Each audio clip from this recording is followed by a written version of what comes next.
Edinburgh traffic, the 75, for the other arrival traffic, we will take Edinburgh. Yeah, copy that, shuttle, ACAP.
Hi, MA.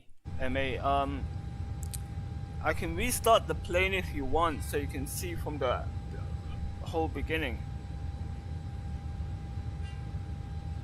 Oh yeah, I know about that flight. But I want to watch it again because I watched that a while back. I'm going to restart the plane. Where is it? Phoenix. Nano state. Cold and dark. Activate. That's the good thing about simulations. Like, you don't have to turn off everything. You can just restart the whole thing.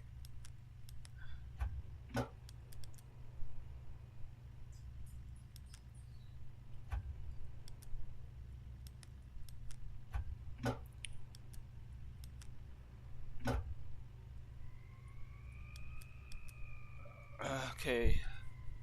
There was a little bug there. I think that's because I restarted the plane, but even when the batteries are off, there shouldn't be any white lights anywhere. So no white lights anywhere. The only thing you can be able to see is the battery voltage and the exterior power. Even in the real aircraft, it's going to show you. So anyway, see, now the plane is completely cold and dark except for the tablets, and the tablets are not even charging. I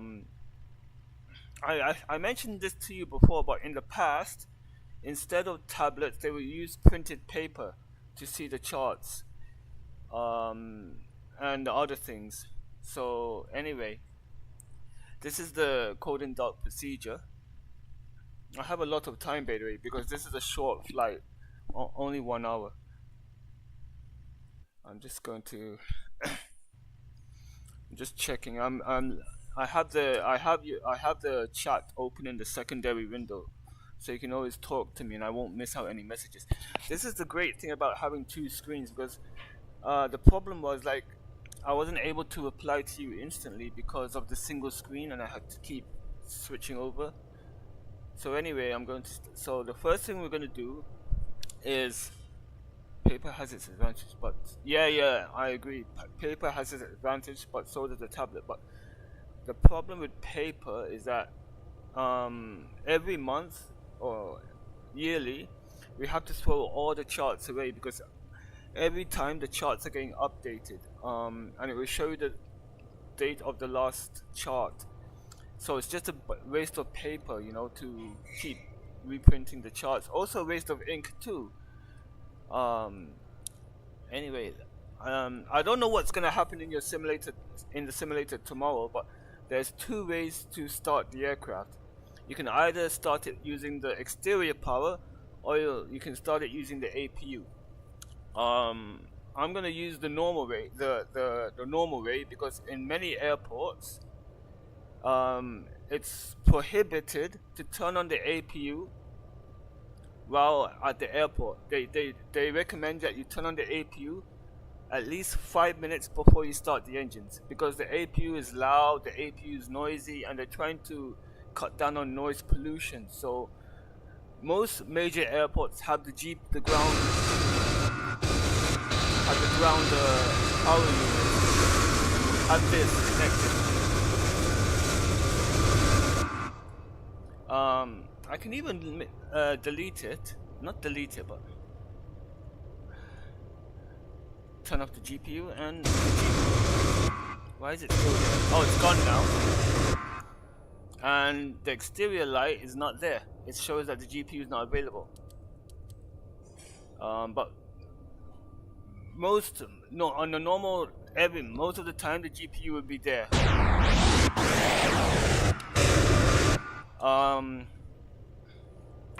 Edinburgh traffic, Shuttle 8 Alpha turning onto the ILS runway 24. We'll report when fully established.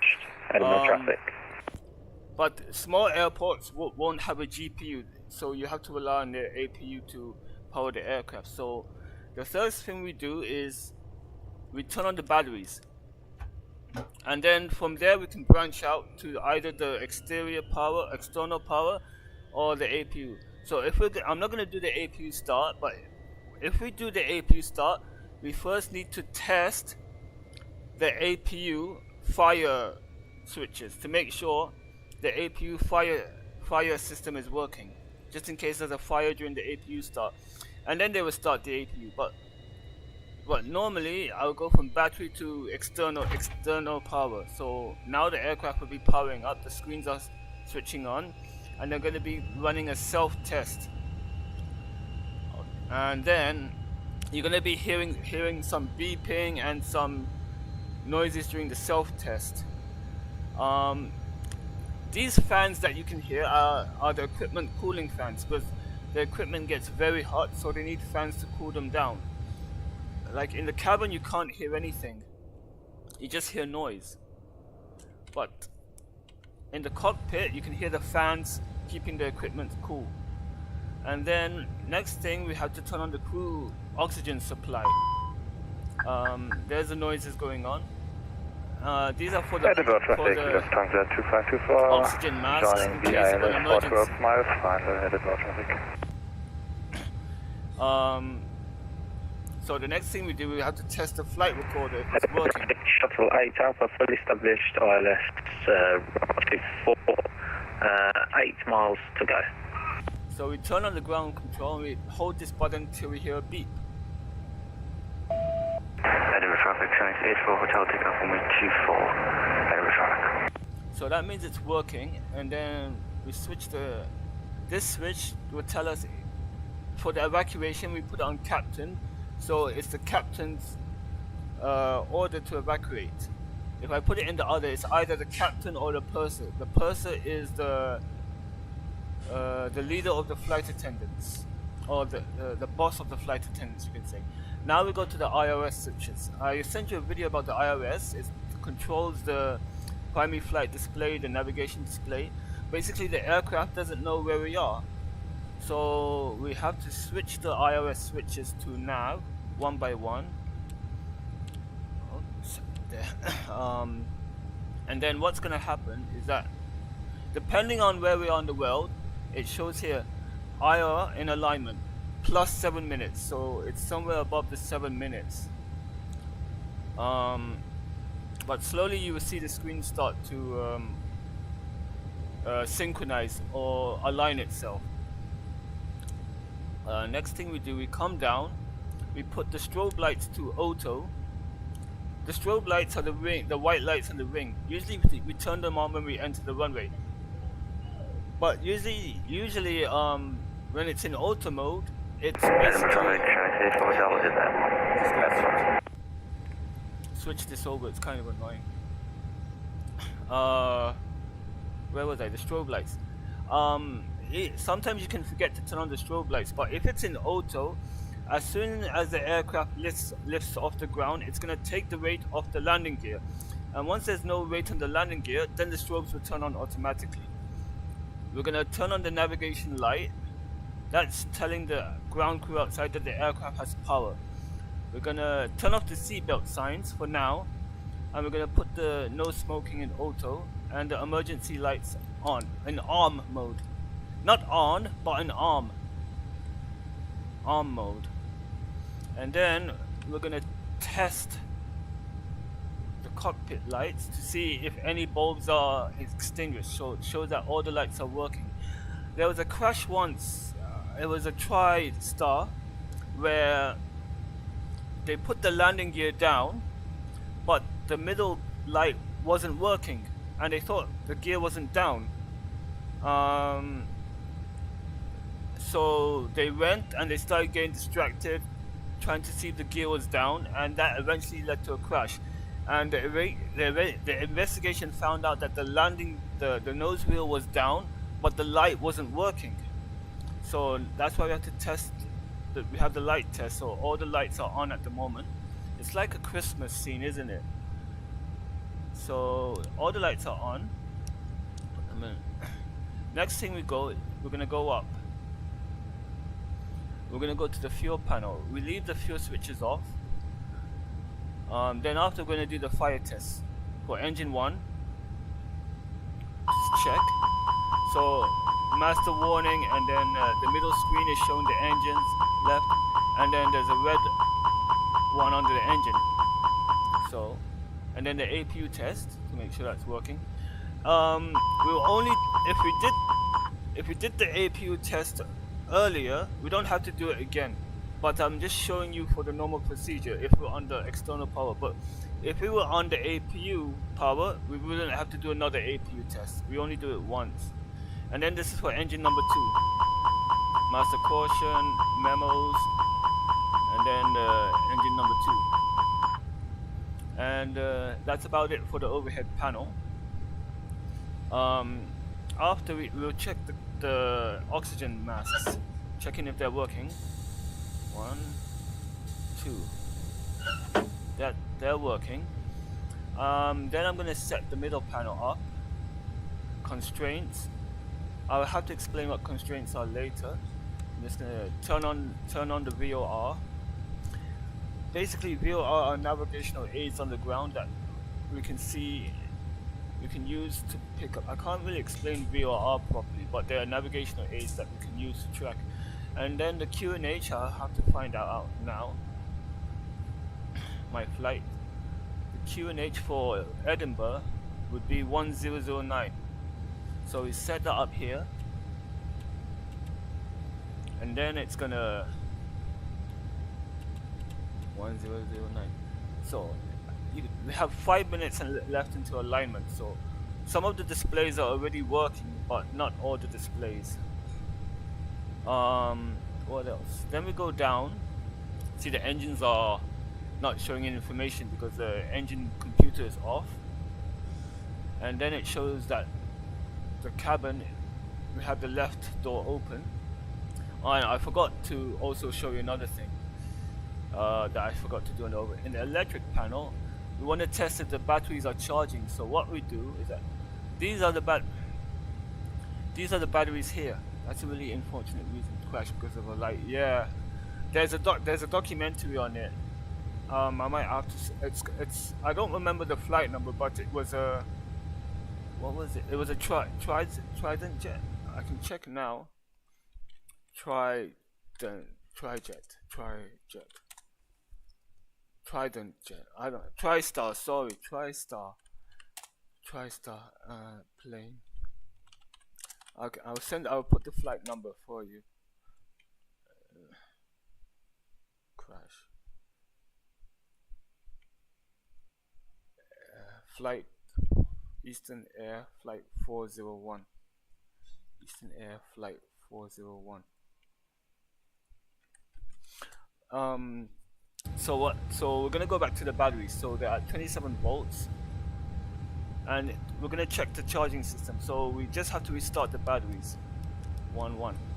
And now you can see the arrows are pointing towards the batteries and the amps are dropping slowly. That means the batteries are charging. So we're going to go back to the normal. By the way, the lower ECAM will change the page according to your flight phase. So at the moment, since we're on the ground, it will start at the door. And then when we push back, it's going to go to the secondary engine page, and then after pushback, it's going to show the flight controls. And by the way, I'll show you here. You can see that the flight controls are all in orange. So even if I move this, if I move that, the hydraulics are off. So you can see I'm moving the rudder pedals. The rudder is not moving at all, and you can see the outside. It's in this position. Here, the flight controls are down. Basically, the system is off.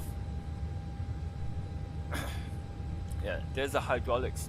Green, blue, and yellow, which powers like blue and green, green, blue, blue, green, green, blue, yellow. It's all color coded, so even if one system fails, the other system can still control the flight control, either the primary or the secondary. They switch on during engine start because the green runs from the left engine number 1, the yellow runs from engine number 2, and the blue will switch on automatically. It's an electric system which it will switch on automatically once one of the engines are running. But now everything's dead. What else? Now we have to set the air traffic control radio, but I'm not going to do that now because they're going to be bothering us. I'll set it up just before I contact them, because as of now, ground is online at Edinburgh, but it can change. So all of this are set up at the moment, normal, and now we're going to go to the flight computer. Actually, just before I go to the flight computer, let me just load the fuel on board and tell them to board. Oops, set.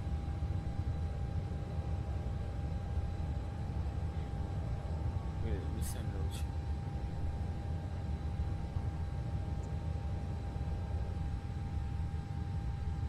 I'm gonna put 6,000 kilos of fuel because that's from my calculator. I calculated. We don't always run on a full tank. We want to carry what we need. So. Hello, a very good afternoon to you all. My name's Cameron, and on behalf of the entire crew, a very warm welcome on board this British Airways flight. I'm gonna turn this off so you can hear me better. As soon as possible, please. They're still talking in the back, but into the overhead lockers. That's how realistic this aircraft is. The yellow label. But I can hear them from the cockpit by turning on the PA to input only. Now I'm gonna set up the navigation computer. So what we can do is we can go to the FMGC. Okay, now we've got full navigation. So I'm gonna clear these messages. This shows us the engine, and then this shows us the active nav data, which is the 16th of May 24 to June 12 of June 2024. So that means the database is going to expire in 4 days time. I can still use the expired database, but that means it's not going to have the updated navigation aids and all, but I can still run on an expired database. So the next thing we're going to go is the init page.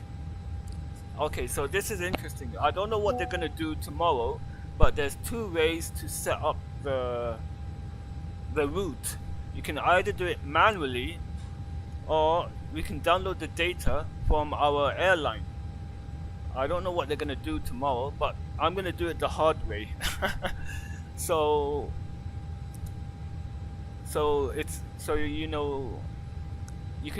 you will understand. Basically, if I press the init request, that's going to download the data from the airline. So it's going to input the route for you. But then you have to do your own SID and star, because the SID and star will change according to the active runways. But the route will always remain the same, no matter what wind, no matter the weather. Anyway, I will set it up manually, so you get the idea. I'm going to send the route on the chat, so to explain it.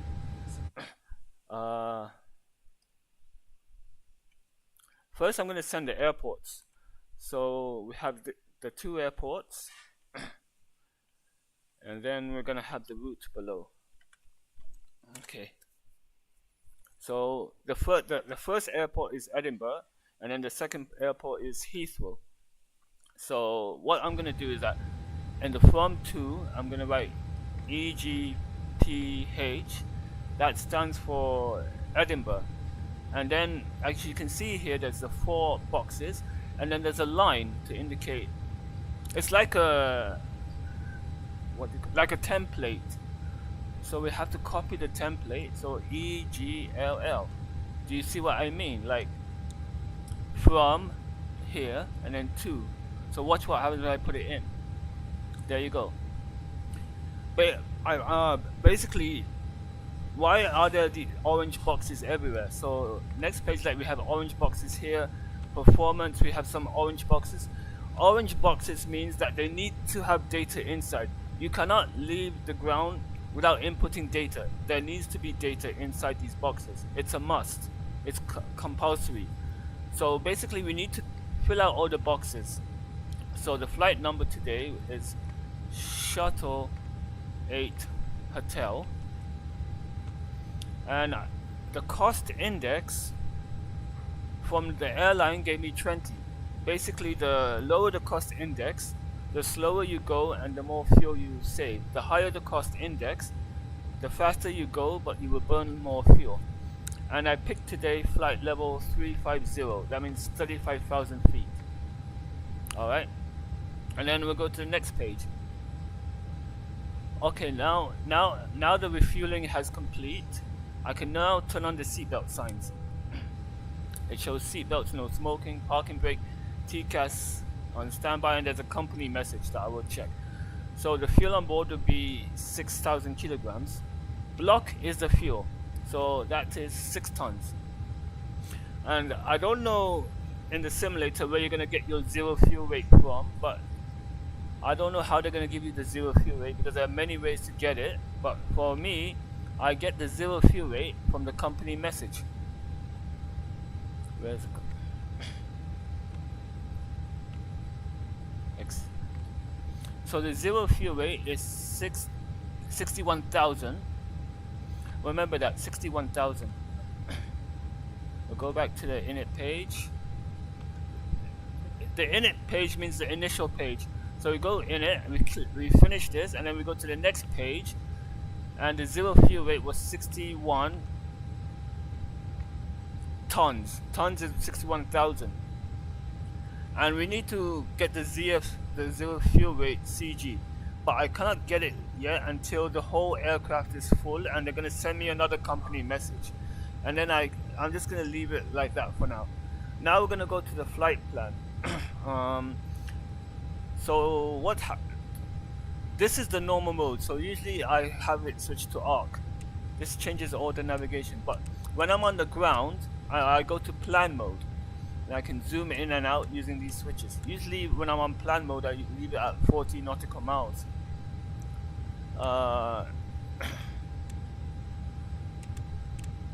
40 nautical miles. So the first thing we're gonna do is we're going to, the thing is, our departure today does not have a SID. If you can see from the route, it says DCT. So we're gonna fly direct to Gosam. There's no SID. It's a direct to Gosam. So what we do here is we're gonna select the airport on the left. We're gonna select departure. We're going to take off on runway 24, and we're going to use no SID. I don't know why they didn't give me a SID today, even though there's SIDs. And we're going to it's going to show up here. There it is, like from there to there. So the airport, the runway is like this. We're going to insert it. There's a runway. Can I zoom in close? Oh, but you can see the runway EGPH 24. This white line is the runway. The two whites is the runway, and this is our first waypoint. Usually the star would be there if I selected a star, but there is no star. And then after, it says Gosam direct to Finnick.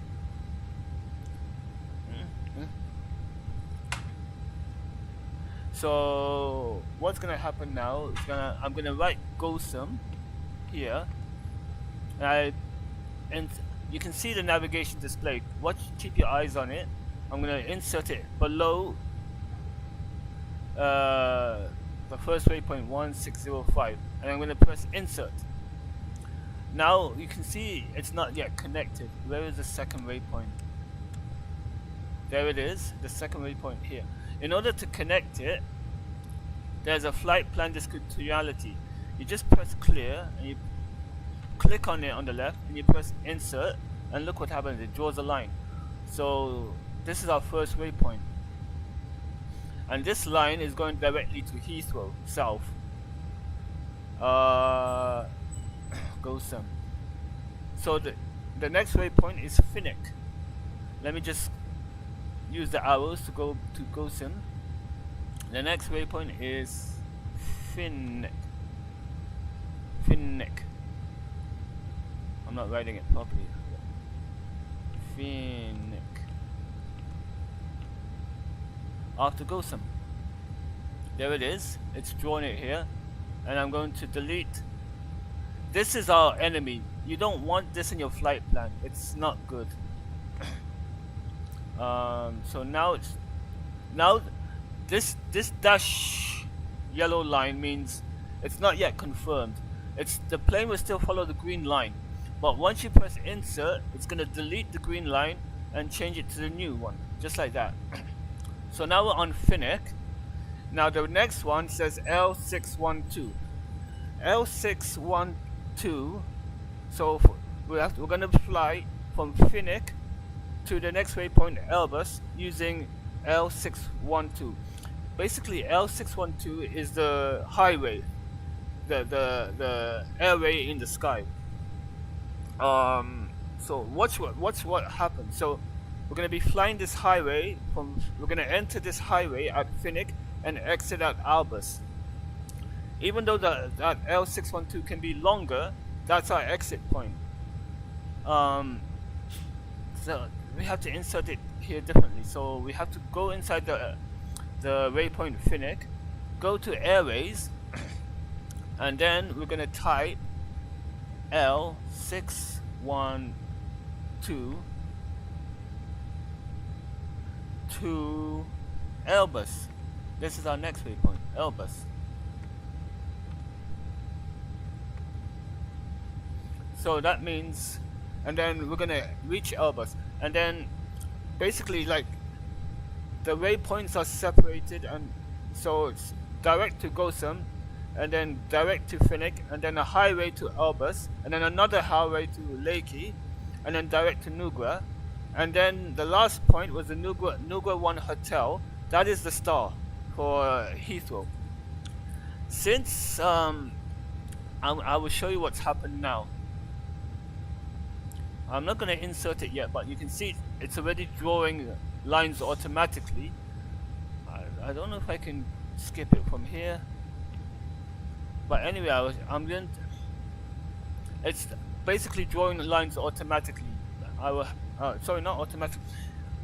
Between the waypoints Finnick and Airbus, in the L612, it's going to add additional waypoints for us. Keep that in mind. I will show you after once I insert it into the flight plan. So next waypoint would be UL 612, and the exit point is Lakey.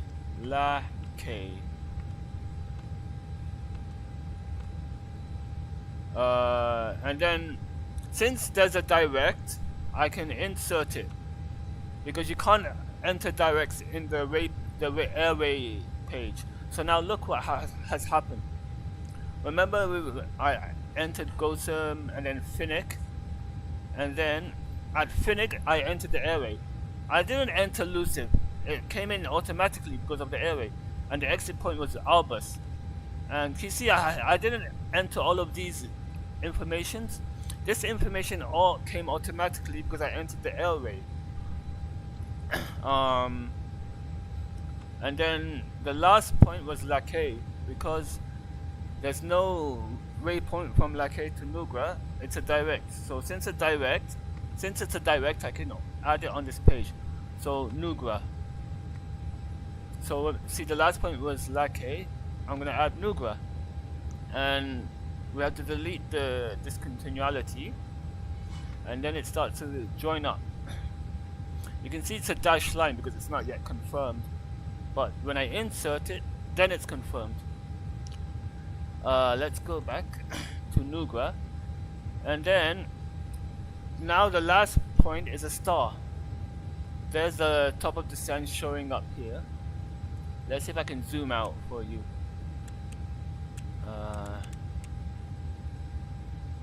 Because I'm trying to see if I can see Heathrow, but let me.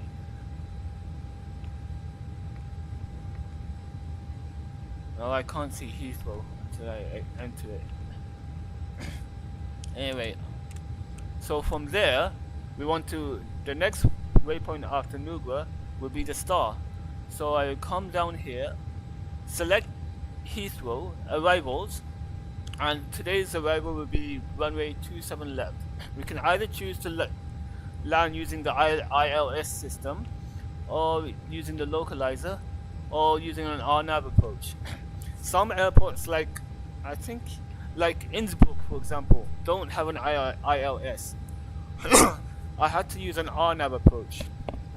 They're less positioned than an ILS, but they still work, but they're not as precise as an ILS landing, but I can use an RNAV for Heathrow. But since Heathrow is so busy, they always like to use the ILS to prevent delays. So the active runway is ILS 27 left for landing. And then we go to this page where it shows all the stars. Has it showed up? Yes. Heathrow showed up.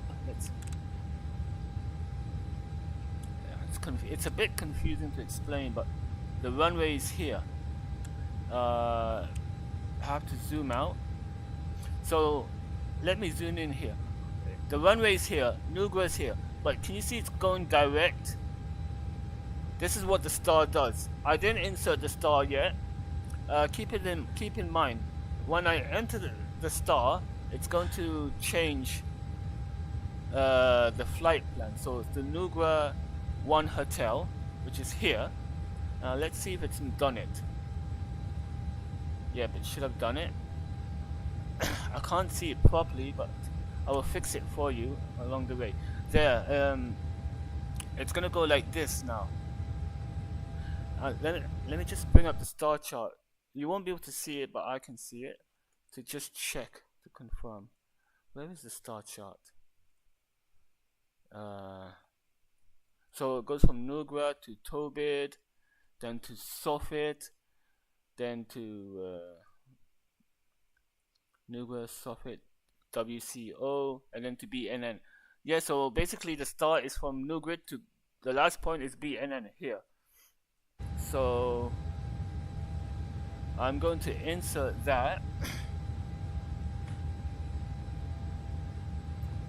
Airport means I go to the final part. Now look what's happened. Since it's not going to go directly to the airport, it's going to veer left, and we're going to go like this. To fix that, we have to remove that flight discontinuity and then insert it, and then that. Let me just now this is the constraints. It shows like every waypoint, like what flight level we have to be, the speed we have to be. I can remove that by pressing constraints. So this is the final line. So we keep going. This is the star, and this is the exit point of the star, and then we can turn towards the runway like this, and then that's the flight plan ready.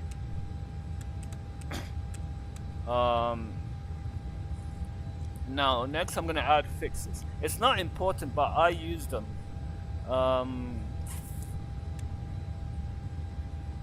Let me go back to the airport. Airport means the destination airport, which is Heathrow. I'm going to zoom out. Usually I like to add something called fixes. So I like to add rings around the airport. I will explain to them once I do it. I will go to fix info. I don't know if they're going to add it in the simulator. It's an optional thing. So I'm going to write Heathrow. I'm going to add a 20 nautical mile radius ring. So what happens is, let's go back to Heathrow. Why is it not going back to Heathrow? Oh, because I'm not in plan mode. That's my mistake.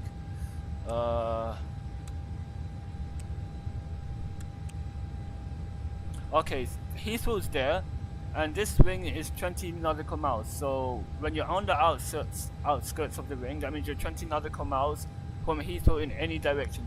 It just helps me plan my approach properly. So I usually like to put 20, 10, and 5. I'll show you what it looks like now. Let me just bring up the chat.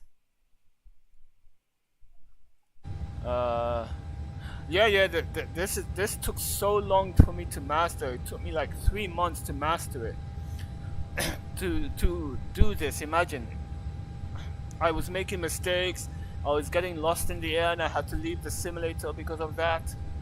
But I'm going to reset this in a bit. Oh yeah, I wanted to add the other fixes. So we had 20 nautical miles.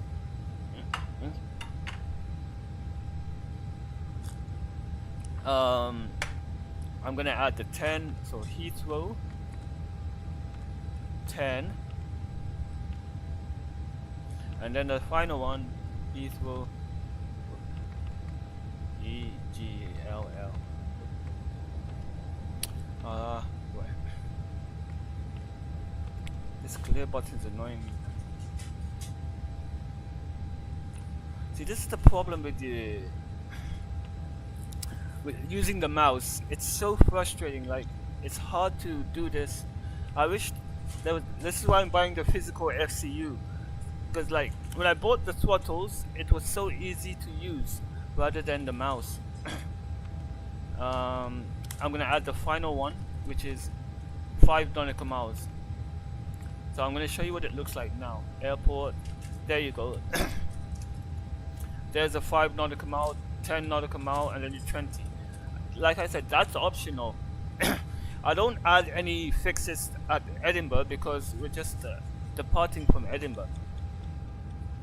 Aircraft is loaded, so now we should get that company message to get the zero fuel rate percentage. I can't remember the center of gravity. That's the what. Load sheet. There's a zero fuel rate. Accept this. This is what I want. The 31.5. I don't know why it's called MAC, but basically it's the zero fuel rate center of gravity. 31.5. So go back to init. We want to insert it here. Since we've got the zero fuel rate, we have to write slash 31.5. So the computer knows that we're inserting it here when it sees that slash. There you go, and then it knows the weight of the aircraft. So now the computer knows the weight of the aircraft, and then the last thing we have to do is get our takeoff data. There's different ways to do it. But most of the time we use something called a performance calculator. The performance calculator is here. I think in the simulator they're gonna also use a performance calculator, but each performance calculator is not the same. They look different, and it all depends on the airline. They have their own. So we're looking for the takeoff speed. So we're gonna switch. The code is EGPH. The runway we're gonna use is runway 24, because the calculator needs to know the length of the runway. So we can either pick wet or dry, and then I'm gonna select flaps 2 for takeoff. I'm gonna have no toga, no anti-ice. I want the packs to be on, and then we need the takeoff rate and the center of gravity for the takeoff rate, and we also need the temperature, the wind, the temperature, the weather. Sorry, the wind, the temperature, and the QNH. And from all of that, we press calculate, and then it's going to get our takeoff data. So V1 is 141, rotate speed is 142. Rotate means when we hit 142 knots, we can lift the aircraft from the ground, and then we have a V2 146. So we're going to enter that here. 141, 142, 146. The transition altitude. The transition altitude is basically the altitude when we change from the local QNH to the standard QNH. So we're going to change from 1009 to 1013. I just need to check if air traffic control is online, because if he's online, they can change the transition altitude. So I'm just checking. He's online, and the transition altitude has given us is 7,500. So that means we will transition to standard higher than normal.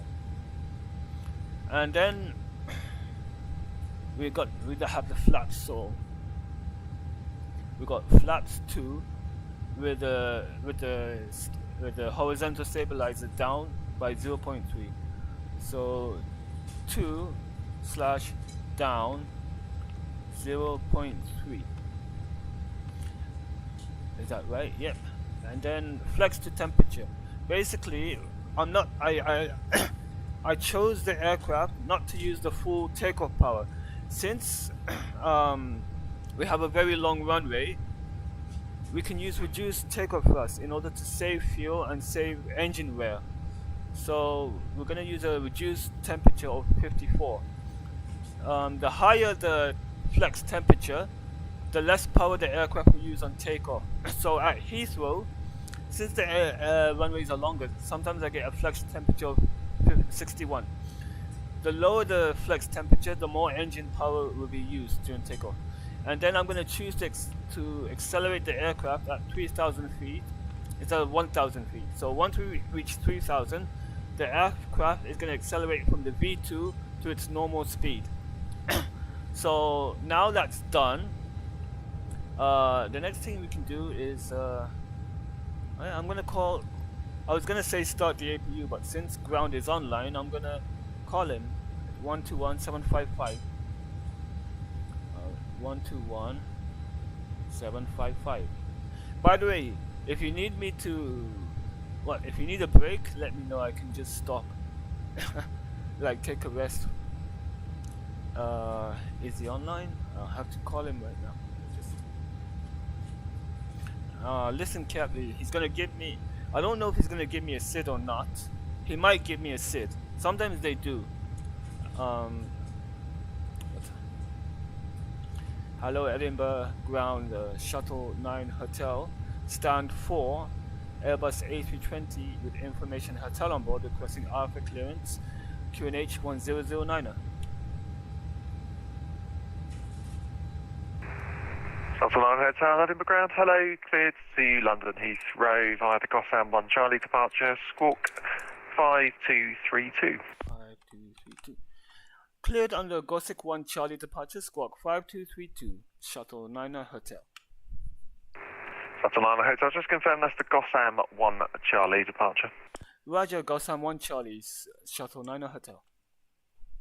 Shuttle 9 Hotel, correct. Edinburgh ground, November 7 Lima Delta with you. He has given me a SID, which is good. I prefer... November 77 Lima Delta, hello, where are you looking to get to? The business apron, November 77 Lima Delta. By the way, we usually write this down, so Gotham 1 Charlie. I'm just looking at my charts at the moment. November 77 Lima Delta, roger, taxi via Lima and... Oops. Lima, Mike and Hotel. This is why I can't find this. Lima, Mike, Hotel, do you have a stand for me or just stand for us, November 7 Lima Delta? Gotham 1 Charlie. Standard choice on Hotel, everything's free down there. There you go. Roger, thanks.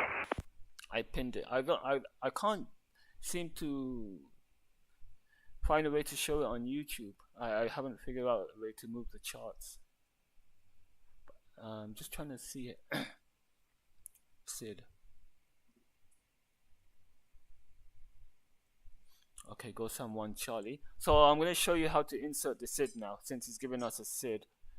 Let me just go back to you. Wait, when did he give you that SID? When I was requesting the clearance, he said go some 1 Charlie, and he said 5232. He said cleared under go some 1 Charlie, squawk 5232.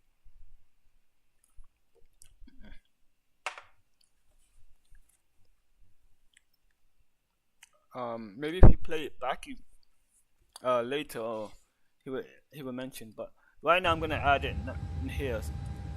So I'm gonna go back to plan. It's showing Heathrow at the moment. So there's Edinburgh. So there's the waypoint from the Edinburgh to Gotham. So what's gonna happen? I'm gonna go back here. Go back to departure.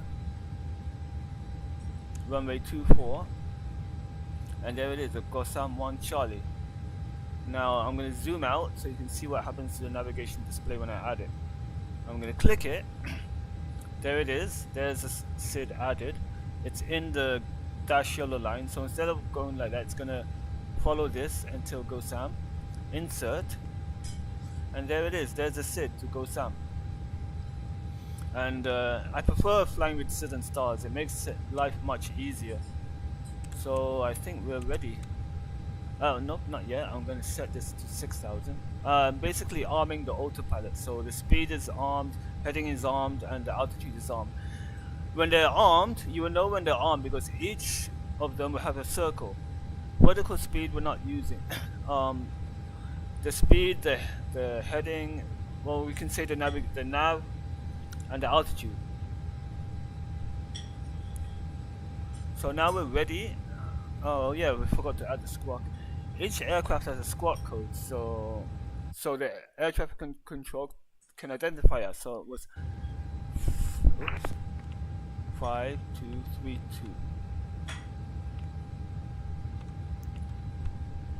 5232. 5232. Basically, what the squawk code is that each aircraft has a call sign. So let's say let me just write it in YouTube chat. Let's say my call sign is Shuttle 9 Hotel equals 5232, and then what else we have? Let's say Speedbird 749 equals 7213. Alright, this is the simple way I can tell you. So if I squawk 5232, air traffic control can see me as Shuttle 9 Hotel. If I squawk 7213, I'll show up on the radar as BAW749. I don't know if it's clear or not. That's the only way I can explain it. So the air traffic control will put a call sign with a squawk code, and then they will give you the squawk code. That's what the squawk codes are for. So if I want to change call sign, I need to change the squawk code. And that's how they identify us. So if there's an emergency, I squawk 7700, and then the aircraft will show up as red on their radar. So that's how the squawk codes work. Basically, we're ready. So what I'm gonna do now, just give me 2 minutes, I'll just be back.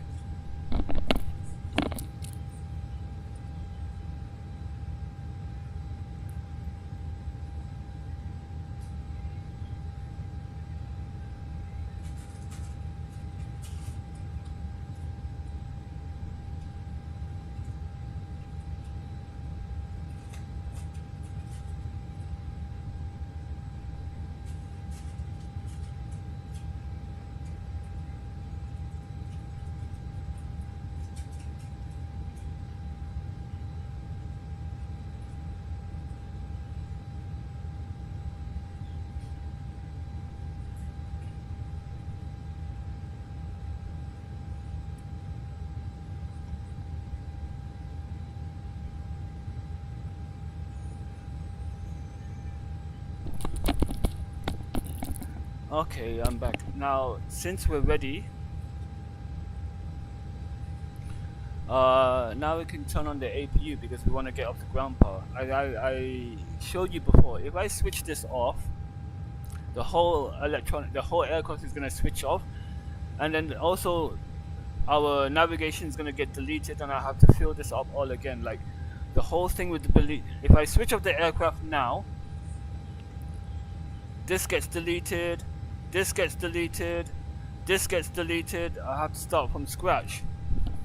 So let me just switch on the APU, then we can disconnect the external power. So we turn on the master switch, wait 3 seconds, 1, 2, 3, so the APU can wake up basically. And then we press the start, and then now it's gonna start here. The ground power doesn't start the APU. It's the batteries that start the APU. The ground power just charges the batteries, and it's the batteries that start. See, now you can see the engine is rotating. It's in percentage.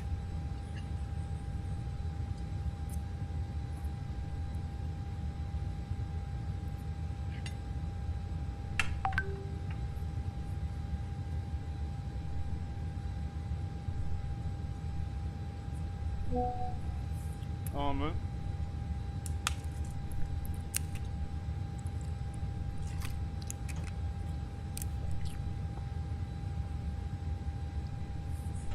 You notice how the lower ECAM switched from doors to APU?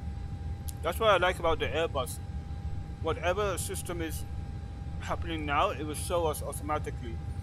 In the Boeings, you have to manually switch the computer over. Clearance to London Heathrow. Now it says APU available. So I can turn off the repeat external call power. finally. So now we're on the APU. Papa Golf, Papa Romeo, hello, report your aircraft type and stand number. Now it's showing the APU is powering the aircraft. And I'm going to show you how hot it is. Can you give me like 1 second, please? Unless somebody's calling me. Here in the bottom is Roger, 14 degrees at Edinburgh. In the aircraft, it's showing all these figures, 37, 34, 37. Because of all the equipment cooling. In real life, if the APU is not working, if you look closely maybe on YouTube videos and all, you might see some like yellow pipes connected to the aircraft. That's called external air conditioning. But the simulator for some reason doesn't have it. Let's see if I can find a picture for you. Yeah, it is hot in the aircraft. Aircraft external air conditioning. Air conditioning unit there. This is what you would see in real life. I've just found the perfect photo of what it should look like, because you can, like I told you, the ground power unit does not provide air conditioning, only electricity. So you need something else to provide the air conditioning. I'm just trying to get the link for it. This is what the external air conditioning looks like. I just closed the. Okay, so watch what happens now. I'm gonna zoom in here. Pack 1 and Pack 2. Pack stands for pressurization air conditioning kit. So basically it's the pressurization and the air conditioning. You can see it shows the fault because nothing is going through them. But once I press the APU bleed, they're gonna energize and you'll see the fault light extinguish.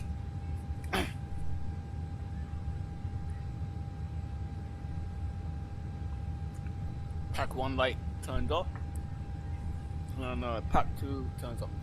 And you can actually hear them running. Like they switch on. Like, can you hear the air getting louder? Yeah, I wish we had rain here. I don't know if you heard the air inside the aircraft becoming louder.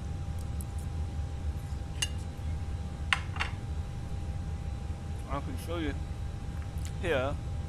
Now it's showing 10, 10, 10. This is the air coming into the cabin. It's at 10 degrees to cool down this. Because we set the temperature to 24. These three knobs control the temperature level. And then there's a bleed here. So APU bleed is this is Pack 2 and Pack 1. And it should showing that they're high. When they're on low, that's when it shows a fault. And this is the engine bleed. So once the engines are running, it will be the engine supplying the bleed air. So we're ready for push and start. Alright.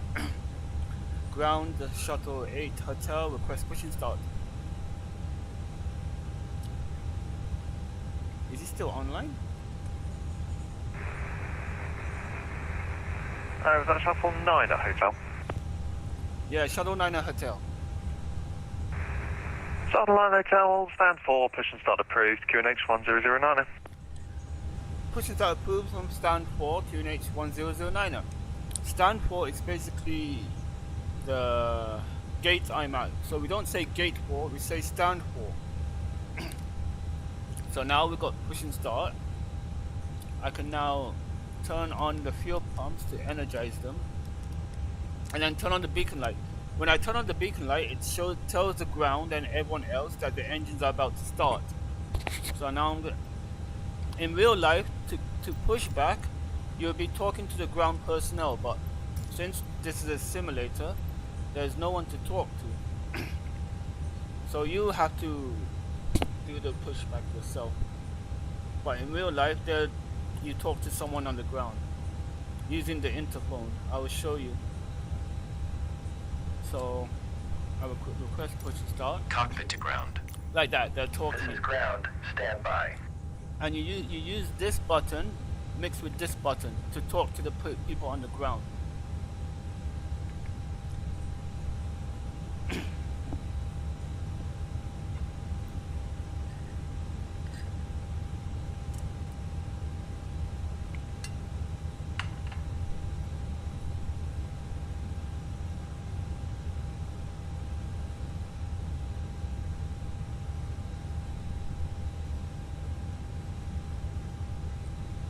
I forgot to do this. It's not important. Okay, sir. The bypass pin is installed. All doors and hatches closed and all ground equipment is removed. We are cleared for start and push. Okay, cleared for push start. Please release parking brake. Oh, let me just check something before I release the parking brake to make sure the GPU is not there anymore. I forgot to turn Please release parking brake. I forgot to remove the GPU. I've never tried to push back the ground equipment connected. I've never done that, and I don't want to do it now and ruin our. Please release parking brake. Ruin the experience. So the parking brake is here, but I don't need to use my mouse. I have a Please release parking brake. Parking brake with me, so I can release that. Parking brakes are released. I'm going to start the engine slowly to tell you what's going to happen. It will start in the sequence. So here we have the EPR, the EGT, and the N1. So basically during the engine start, I don't know if I show you the engine start video. What happens is that N2 is a compressor inside the engine. The APU bleed is going to feed the air from the APU is going to go into the N2 and start rotating it slowly. Once the N2 gets up to 25% N1, some of the air escapes and turns the N1 a bit, but not too much, only a tiny bit. Once the N2 reaches 25%, fuel is going to be injected into the engine. Call nothing here, static only. So we're going to see 25%, the fuel is going to be introduced. The N1 is going to start turning faster, and we will know that the fuel has ignited because the temperature, the exhaust gas temperature is going to go from 13 degrees all the way up to around 500, and then it's going to go back down slowly to around 450. It varies, it depends on the outside temperature. Still? Anyway, and I don't know, do you have a gas stove in your kitchen? Because during the end, if you notice on a gas stove, in order to start it, you have to hold down the ignition button. You hear this click, click, click, click, click, click. Okay, pushback completed. Please set your parking brake. I'll set the parking brake. I haven't started the engine yet. You guys start it now. You may disconnect. Okay, sir. Clear to disconnect. When you start your stove, you push down the ignition. Waiting for the visual. Thank you and goodbye. And you push down the ignition, and also the gas is flowing. So the ignition ignites the gas. But once the gas is running, you don't need the ignition anymore. The gas is self-burning. It's the same thing on the jet engines. I turn on the ignition. You can see the ignition here. And once both engines have started, I can switch off the ignition. Also, when I move it from ignition to ignition start, see, it shows this is normal mode. It's going to automatically turn off the packs in order to divert the air going to the cabin into the engines. So I'm going to start that now. So I'm going to switch it over to ignition start. So now the igniters are going click, click, click. We can't hear them, but they're clicking there, trying to ignite the engine. And if you heard that the air conditionings have switched off, at this moment. So now I'm gonna start engine number 2. So we flip the switch, and then the N2 is gonna start rotating. You can see the secondary engine page. There's the air being. This means the air is off, and this means the air is on. So there's air traveling into the engine. So N2 is rotating. Around 25%, 30%, the fuel is gonna be introduced.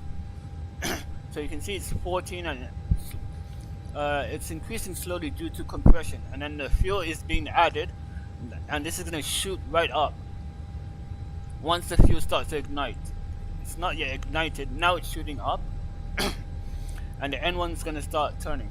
You can hear that the fuel, the EGT is rising from this low vibration, like you can hear it. I will do it again, but this low rumble means the fuel is igniting the air. You can see it's rising slowly. N1 is increasing well. Now when we hit around 55% N2, this will close, so no air is being added into the engine. And now the engine is available. The fuel, the EGT has decreased from 500 back to 400. Now we're going to start engine number 1. So I'm going to switch it on. And it's going to the same process. I'm going to see if I can get that low rumble for you when the exhaust gas temperature is rising. N2, the compressors are spinning, and at 25%, the fuel is going to be introduced into the engine. But it's not going to be burnt yet. It's going to start burning when you see that increase in exhaust gas temperature. So now the fuel is being introduced into the engine. This is going to start rising fast. It's not yet ignited yet. There it is. It's igniting now. Let's see if I can get that rumble for you. There's the rumble. You may need to pull on a current streamer. When you hear that rumble, that means the air is being heated up very rapidly. You can see it's increasing. See, it's gonna go past the 442. See, it keeps going. If it goes into the red, we have to switch off the engine and assess why the engine had overheated, or why. This is called a hot start, and we don't want the hot start. But you can see the engine has started perfectly because the EGT has decreased. So when that happens, then we can turn off the igniter. So we put it back to norm. The air will be introduced into the cabin again. You know, if you can hear it. There's the air. And then we can turn off the APU bleed. We don't need the APU bleed anymore. And we can switch off the APU. I won't turn on the landing lights, but I'm just going to make them ready. I'm going to keep the taxi lights off for now. Then I'm going to set auto brake to max. This is used in case of a rejected takeoff. What else? I'm going to turn on the radar system. I'm going to turn on the TCAS. It will show us airplanes on the navigation display. I'm going to arm the spoilers, reset the rudder trim, and then I'm going to set flaps to 2. You can see the flaps on the wing moving. Like that. And then next thing we check, remember I said flaps down 0.3. Here's the stabilizer, so I will check here. It shows here 0.4, so I want 0.3. There, 0.3. And the next thing we check are the flight controls. So now if I move it, this is the elevator. So the up is okay, down is okay, and then I'm going to check the rings, the left and right row. This is okay, this is okay. If I move the side stick and this is not responding, that means there's a problem with the flight control. And I'm going to check the rudder left and right, and the system seems to be running okay.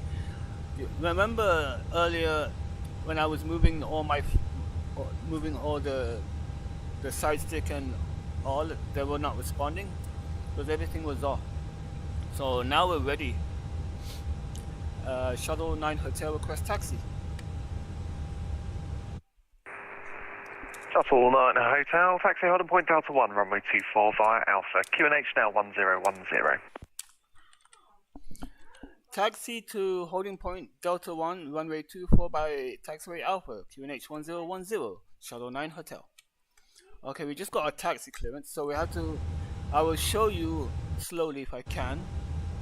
He told me to taxi to a holding point called Delta 1 by runway at runway 24 using taxiway Alpha, and then the QNH has changed, and because now we're ready, we can turn on the taxi lights and we can start the taxi. So parking brake off, press levers in, and then there's a checklist here. Takeoff, auto brake max signs are on, cabin is checked, takeoff conflict. The cabin will put it green there. The purser will let me know when the cabin is okay, and then he's called me through on the intercom. You will be able to hear him. It's Cameron at door 1 left. Cabin secure for takeoff. They said the cabin is secure for takeoff, and he also confirmed it on the takeoff memo. So right now I think I'm on taxiway Bravo. Like this line is taxiway Bravo. I can't show you clearly, but I'm using the chart to taxi. Let's see if I can find a sign that says this is taxiway Alpha. So I'm gonna turn from Bravo onto Alpha, and he told me to hold at Delta 1. And since he's a ground controller, he does not have control on the runway, only the everything on the ground. So since there's no tower online, he's going to hand me off. There it is, a sign there. You can see the black means that this is taxiway Alpha. So whatever you see in black, that means you're currently on that taxiway. And then F is taxiway Foxtrot. So this here is taxiway Foxtrot. And once you turn onto here, there should be another sign. Will show Foxtrot in black. So black means you're on that taxiway. So here's another one. There, black taxiway Alpha, black taxiway Alpha. Then there's Charlie. Have you seen it in real life when you were a passenger? You saw these letters on the ground when you were taxiing to the runway or taxiing back to the airport.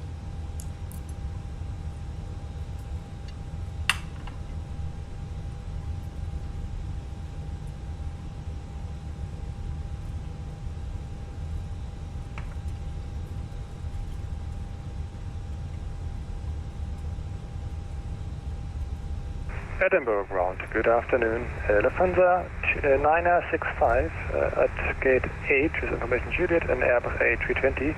Because IFR clearance to Frankfurt. Lufthansa 965 Edinburgh ground, hello, clear to Frankfurt via the Palace 6 Charlie departure, squawk 7022. Can't see the next one yet. Clear to destination Frankfurt via Thala 6 Charlie departure, squawk 7022, Lufthansa 965. Lufthansa 965, is that correct? Same with me when I was younger, I didn't. I always wondered what they were.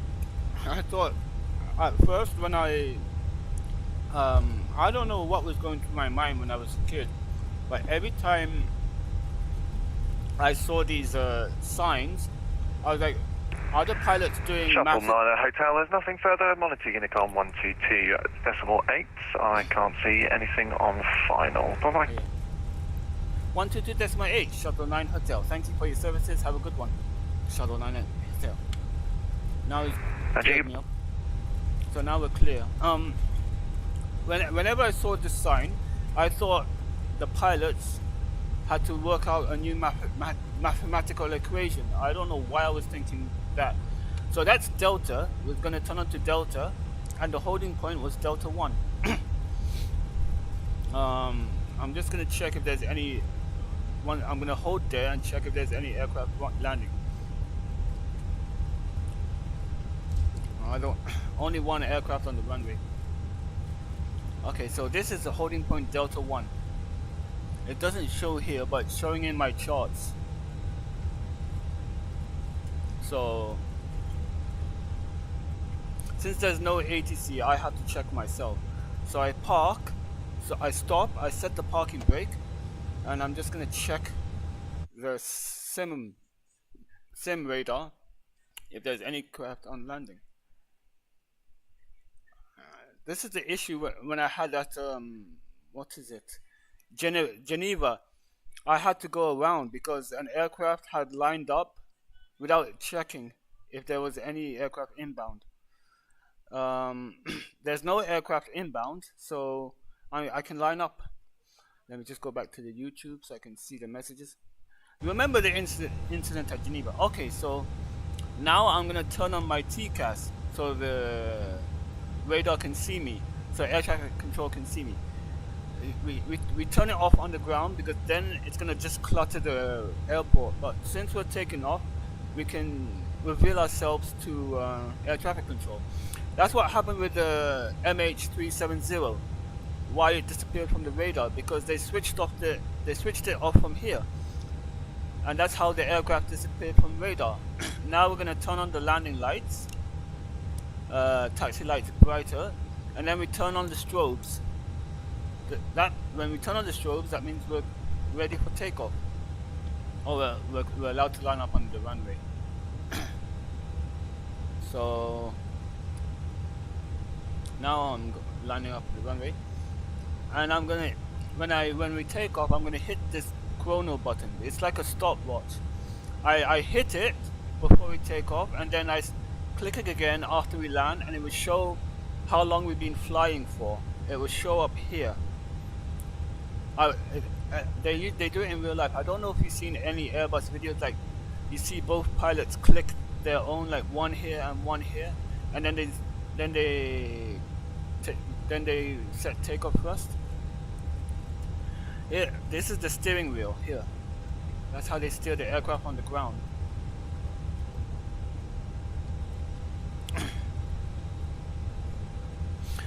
This blue line here, I'm going to stop the aircraft a bit.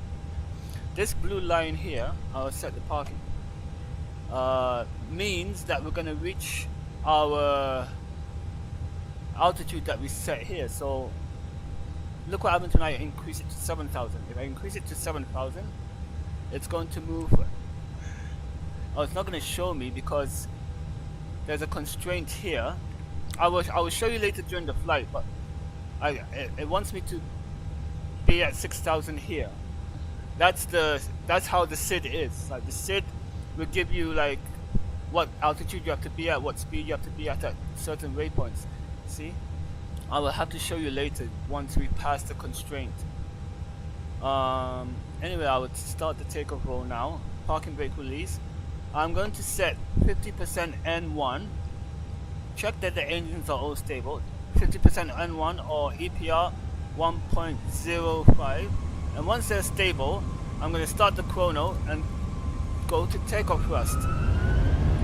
So we have manual flex 54 SRS runway. Climb in blue. The items in blue mean that they're armed. So that they would be next. So 100 knots. And there's the V1, and the rotate is the round circle, the blue round circle. So V1 rotate. And then when we see this go up, we say positive rate, that means we're climbing, and we say go up.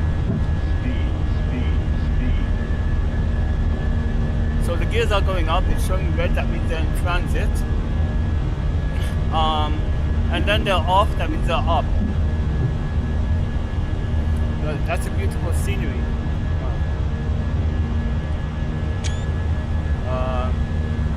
So So now we're gonna follow, and then this is important when we play. So right now, this is gonna be hard. We're in the flex mode. So now you see level climb. We bring the thrust levers back to climb mode, like that, and then it's gonna go to climb thrust. You're gonna see them do it tomorrow. You're gonna see them using the takeoff thrust, and then they're gonna go back to climb thrust. So anyway, since there's no ATC and since there's not a lot of traffic, I'm not gonna follow the constraints. I'm gonna go directly to flight level 180. I'm gonna pull that. We go to open climb. That means I will set flaps 1 because we pass the flaps. And then when we pass S, see, I will show you something. I'm not going to remove the flaps so I can show you this. You can see that the aircraft speed is 250 knots. But if we reach here, we're going to go into an overspeed. That's because the flaps are still out. So now we pass the S, I'm going to go flaps up, flap 0. So flap 0, this disappears, and now we can go to 250 knots. This is the problem with the flaps. It creates drag, and you can damage the flaps if you go past the 200 knots. So let me see if I can. I'm going to put the autopilot on now so I can show you some other things. It's hard for me to explain and fly the aircraft. So I'm going to switch the autopilot on. Most aircrafts have 2 autopilots, autopilot 1 and autopilot 2. That's for redundancy in case one of them fails. So if the co-pilot is flying, he'll use the autopilot 2. If the captain is flying, he'll use the autopilot 1. So remember, the transition altitude is at 7,500.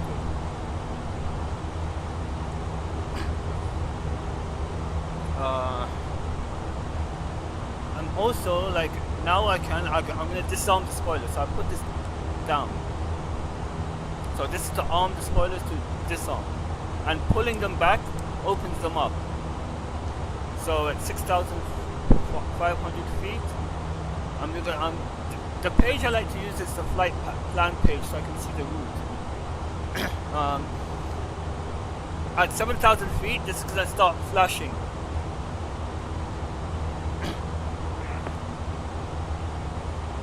There you go, it's flashing to tell us to go to to switch to standard pressure. So we pull this, it's standard 1013, and I have to do it as well here. Usually the captain will do his and the co-pilot will do his. And let's see if I can demonstrate that arrow thing again. So there's the arrow. Basically it's showing that once the plane reaches here, we're going to be at flight level 180. But look what happens if I move this. You can see the arrow. I moved it to flight level 200, and every time I increase it, the arrow goes further away. It makes sense. Flight level B 350. Now we passed 10,000 feet. The plane is going to speed up. I didn't mention earlier, there's a speed limit. So you can only do a maximum of 250 knots below 10,000 feet. So once we pass 10,000 feet, we can fly up to our optimum speed.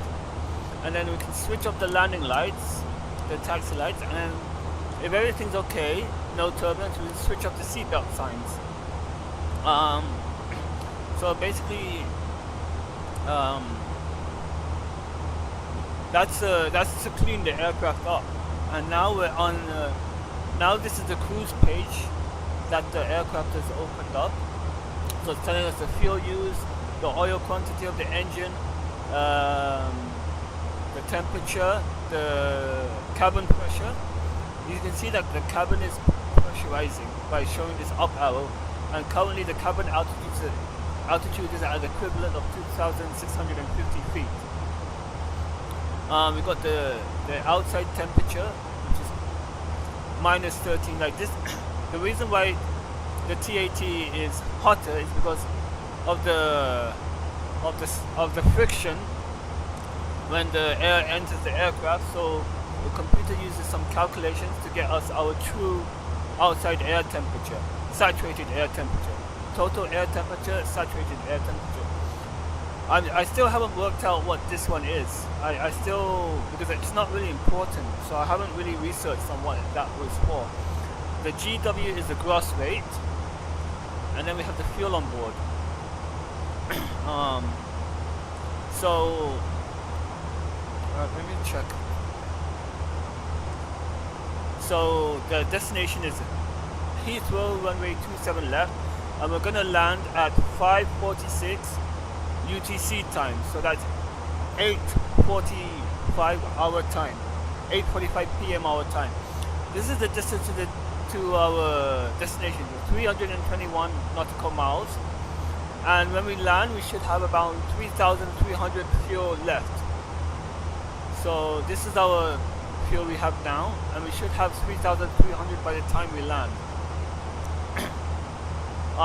By the way, our cruising level will be flight level 350. In real life, air traffic control will climb you up slowly. So since I set 24,000 feet, flight level 240, once the aircraft gets to flight level 240, it's not going to climb anymore. Even though the flight level is at 350, it's never going to bust through that. It never will, for safety reasons, because maybe there's an aircraft ahead of you that is crossing you, or something like that. It's for safety. So I'm just going to now put, since there's no aircraft around me, it's safe to climb to our cruising altitude of flight level 350.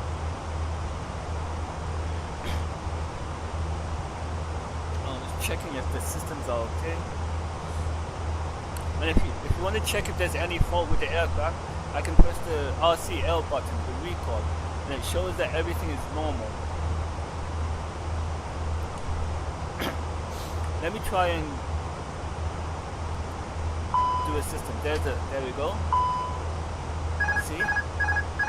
Autopilot's disconnected, and it's showing all these messages. I cleared the messages out. If I press the recall button, it's going to show up again. Anyway, let me just clear all of that. Let me just fix everything. There you go. When I was new, I was afraid to do that. It takes time. Like, this aircraft is so complicated, but it's simulated so well. Like, it has all the faults. Will I be able to do another fault without causing a lot of upset? If I turn off generator 1, what happens? Let's leave it move.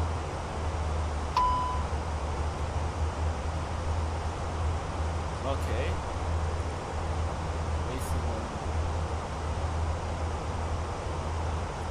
So I can clear that message.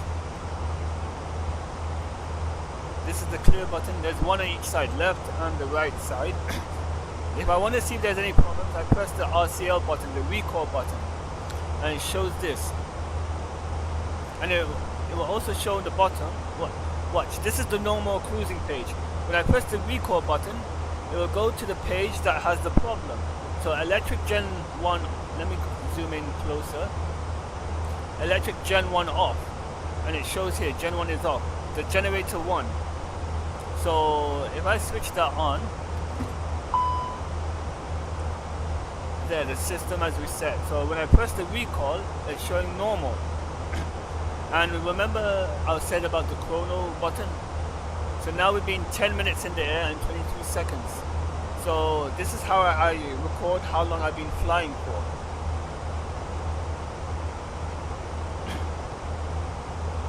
I think when I did the FAC 1 and the FAC 2 computers, I think it's messed up the backup instruments.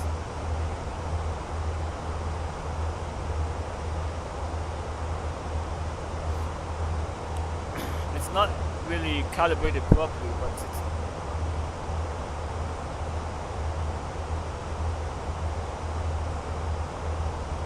Usually you calibrate it on the ground when the aircraft is not moving.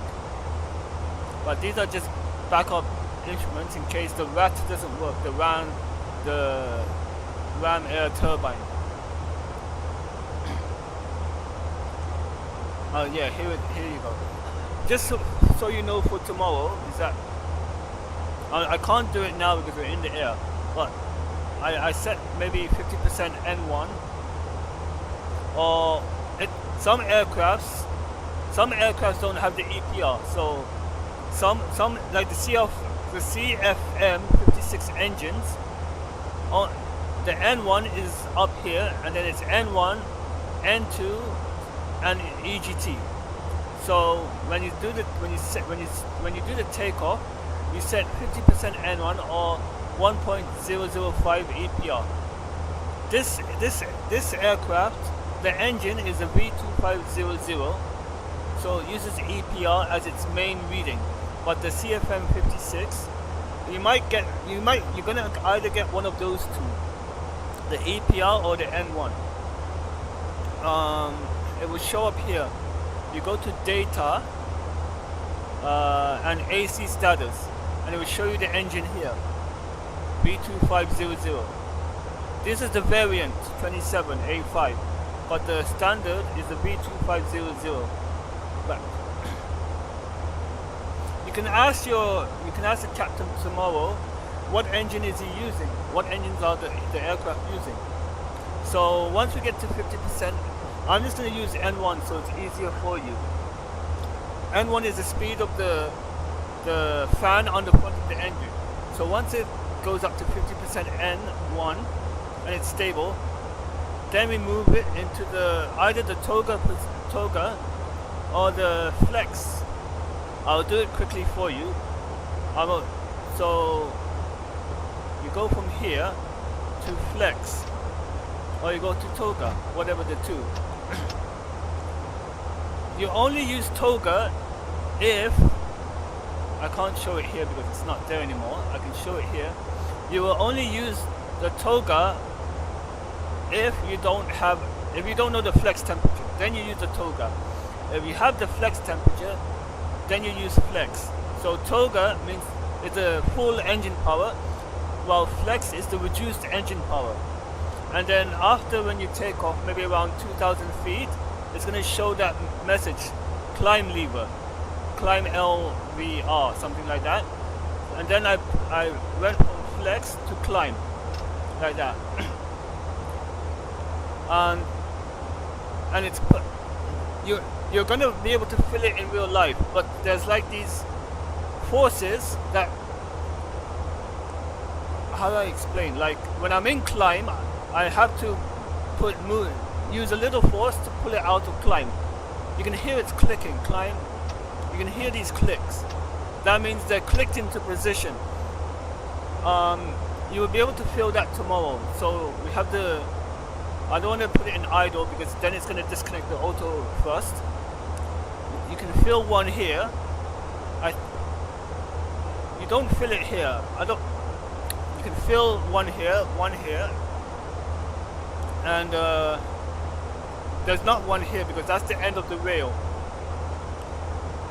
I can't do it in the air, but these levers allow you to go into reverse first.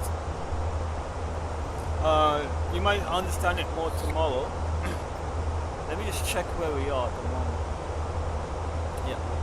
Now we're going to our airway. Yeah, but going towards Lakey.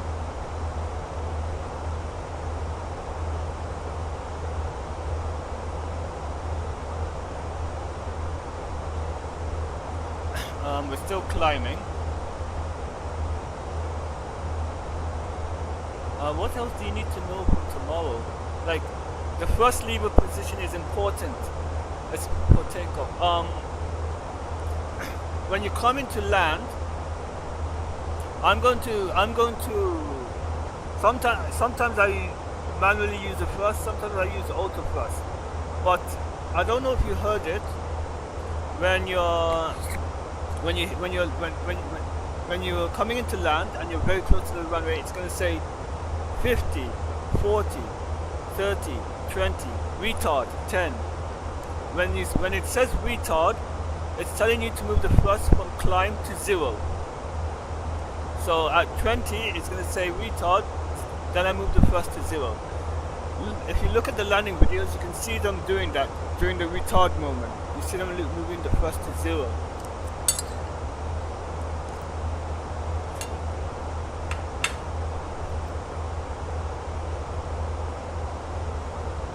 No.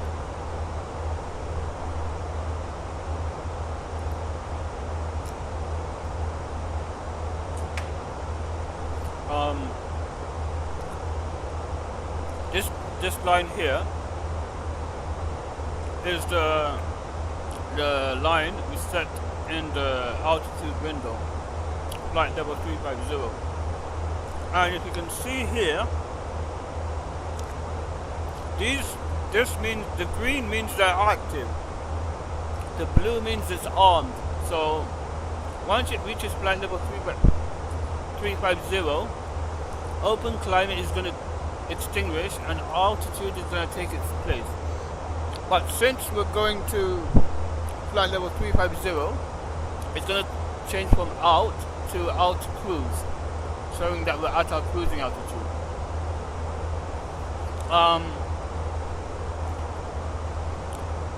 I learned this a couple of months ago when I started flying the Airbus more than the Boeing 737.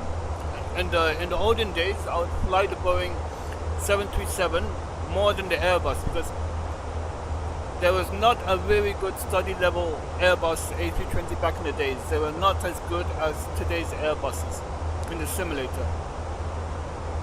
Wait, what have you heard?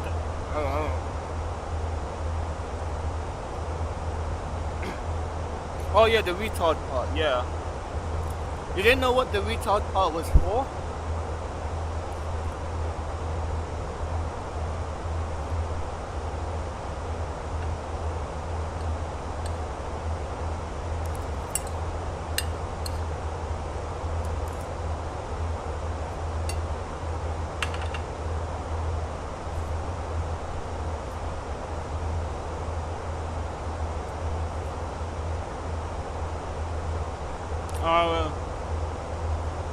What I wanted to say, yeah.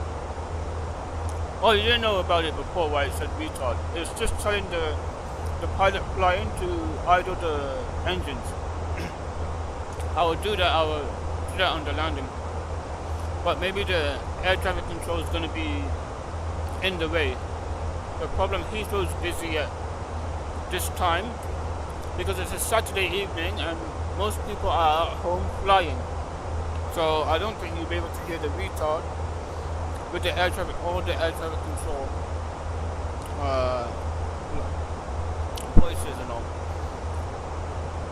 I will show you something once we reach our cruise altitude. You can see that the arrow has disappeared, alt has changed, and Mach has changed.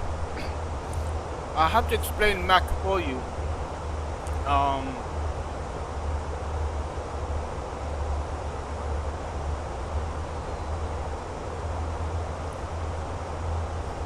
Basically, how do I explain Mach? So out cruising. Mach is the speed of the sound. So Mach 1 means speed of sound, and so we're traveling at 77% speed of sound, or 78 because of. So we're trying to. The reason why we fly at Mach instead of knots, which is here, now we're traveling at a ground speed of 509 knots.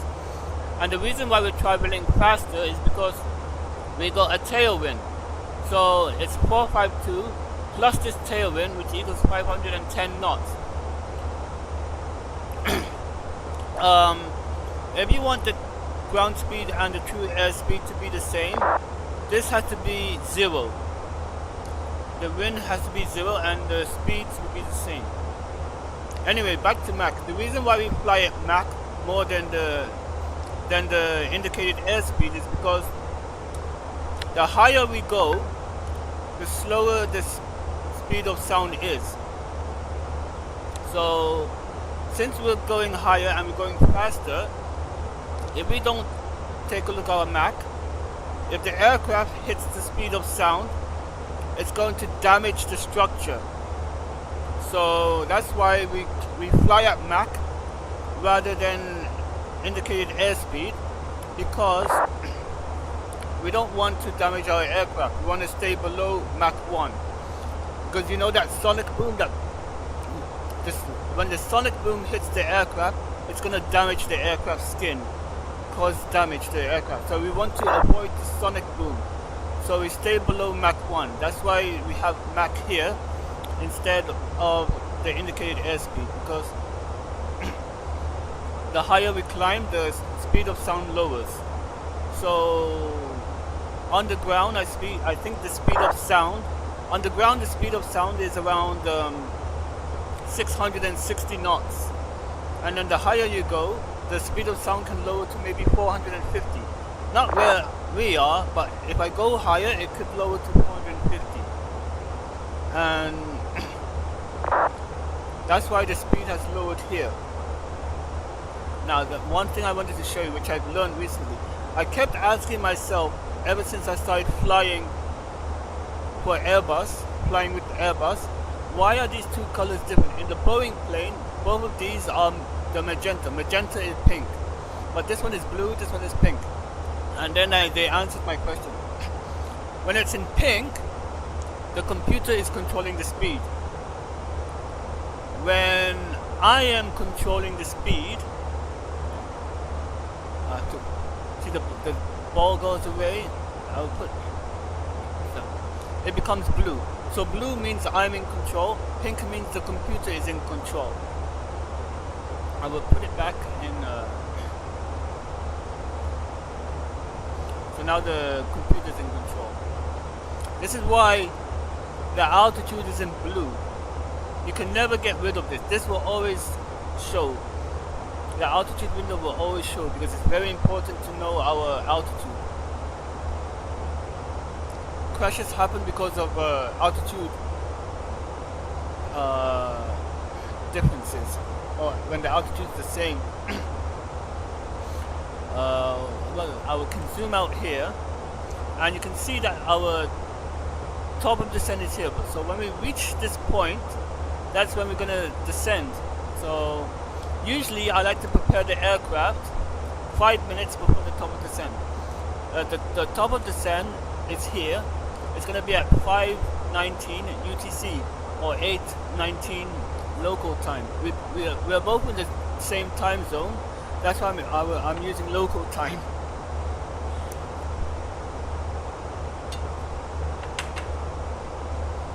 So actually now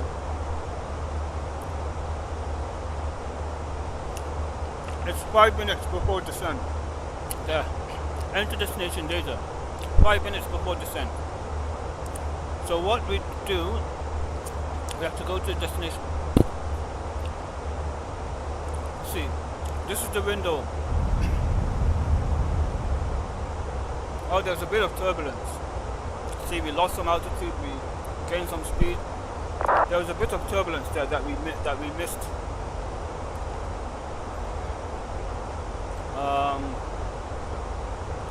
So the QNH is a must. Everything else we can leave empty, but the QNH is a must. But I fill up everything, so I'm gonna go. I'm gonna get the weather from the meter. You can even get the meter from online, but it's easier for me to get it from here. Actually, I'll send the meter to you so you can follow. I'm just gonna get it online for you. Okay, it's QNH1013. Okay, interesting. Let me put the meter. Yeah, the sound changed a bit too, because there was a wind noise, like the wind. I heard like a bit of wind hitting the aircraft. So what we got is Heathrow. 08 is the date, so that's the 8th of today. 1650 Zulu means 7:50 local time. That's the last weather update. Automatic means it was made automatically. The wind is 320 at 09 knots, and how do I explain this one? I can't explain it well. It's like the. Let me just check.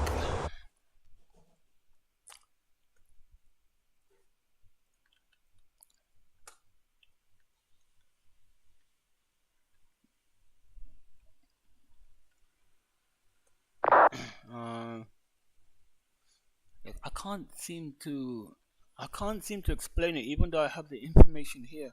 I need to find a way to explain the 280V020. 9,000 means that that's 9,000 meters. That's the visibility, 10 kilometers or more. But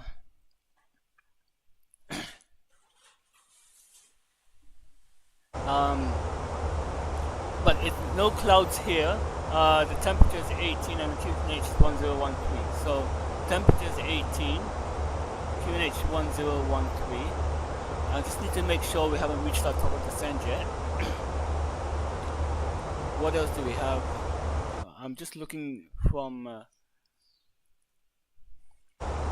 Was it 320/09? And then we've got the transition flight level. Let me just check if the ATC is online at Heathrow. Yes, they are, and they have the transition flight level. It's the same as the Edinburgh flight level 075 for the transition flight level. And the radio, this is optional, but I like to use it.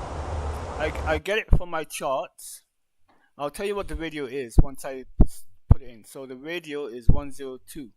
102.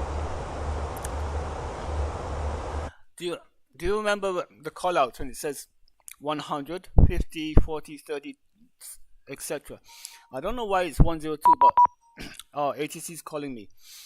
Once we hit 102, it's gonna say minimums. So when it says minimums, I can decide to go around or continue to land.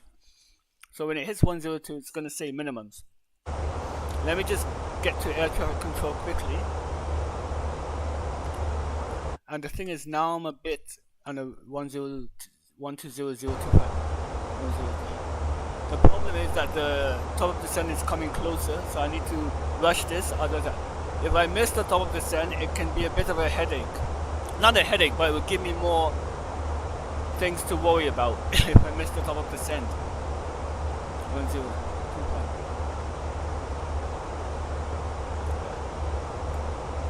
Hello London, Shuttle 8 Hotel, flight level 350, request descent.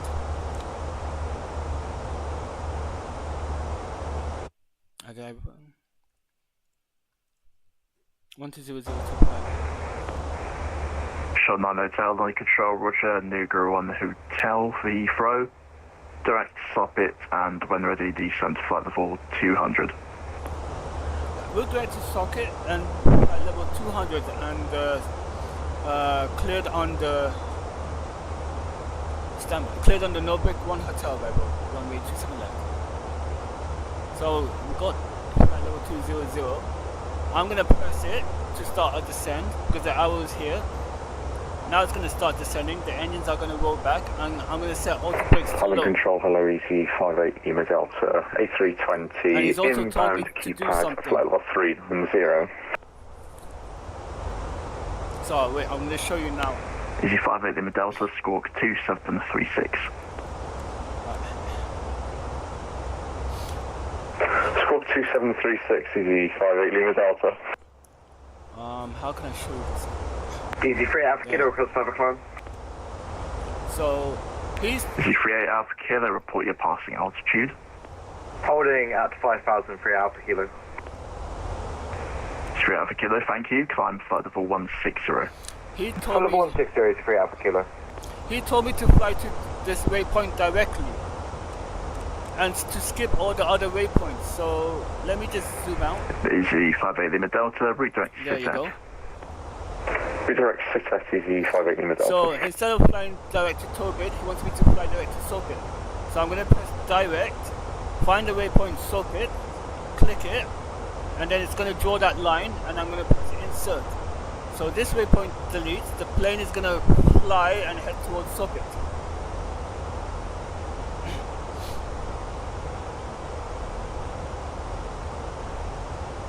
Let me just get YouTube back up open. No clouds in Heathrow, no. Yeah, Heathrow has been cleared these days. There's gonna be a few clouds, but not like too much. When there's a few, they don't show it on the meter.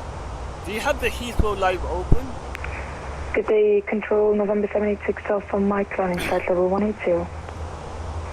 November 768 Alpha Mike, London control, turn left heading 325, climb flight level 180. Let's see if I can get Heathrow. Climb flight level 180, left heading 325, November 786 Alpha Mike. November 786 Alpha Mike after vectors, Hemel 1 Bravo for Birmingham. But it was streamed 19 minutes ago. Hemel 1 Bravo for Birmingham, November 6 Alpha Mike. Could we get heading again, sorry? Heathrow is November 6 Alpha Mike, left turn 325. Left 325, thank you, November 786 Alpha Mike. The TCAS is showing two planes. One next to me, which is 7,200 feet above me, and another one which is 4,600 EG3 Alpha Kilo, redirect Samab. Redirect Samab for EG3 Alpha And Kilo. the reason why they're increasing is because we are descending. One of them has disappeared because maybe he has gone offline, you know, maybe he lost connection or his simulator has crashed. I'd rather lose connection than have a simulator crash. Speedbird 328, Model T, Unicom 122 decimal 8, goodbye.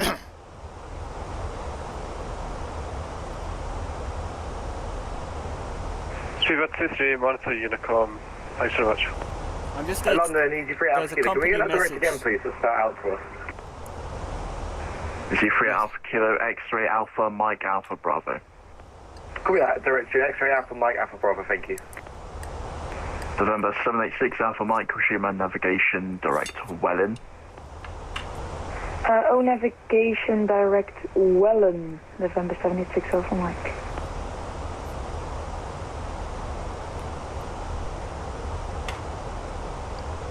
Here's another one you're interested in. This means this arrow means we're gonna reach... EG69 November uniform, confirm your requested level. 50340. This blue arrow means we're gonna reach flight level 200 at this point.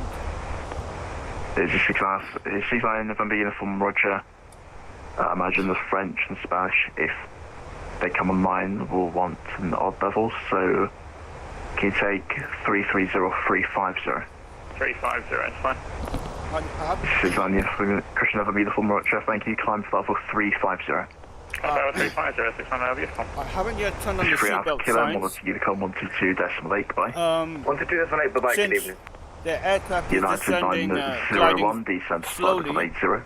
Once we start escape the sign, descend, then I will turn on the seatbelt signs. Golf Foxtrot Lima November Delta Type DA40 VFR from Blackbush to Gloucester, passing over RS Benson. I really want to hear these in real life.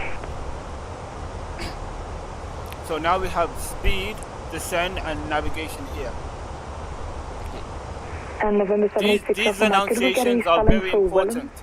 See, we got AP1, flight directors 1 and 2. This is the flight director 1, and then we got flight director 2 here. Can we get a spelling and then we got auto thrust. Waypoint to Welland, November 786 Alpha Mike. Auto thrust is November 6 Alpha Mike, Whiskey Echo Lima, India November. Whiskey Echo Lima, India November, thank you so much. November 786 Alpha Mike. Station for the basic service, say again please. Golf Foxtrot Lima November Delta Type DA40 VFR from Blackbush to Gloucester, passing over RAF Benson, 2,000 feet basic service please. Golf November Delta, roger, what's your destination? Gloucester. now we've got thrust idle. And I think it's self-explanatory, thrust idle. November Delta, roger. Squawk 5003, and I'll give you the pressure in a moment.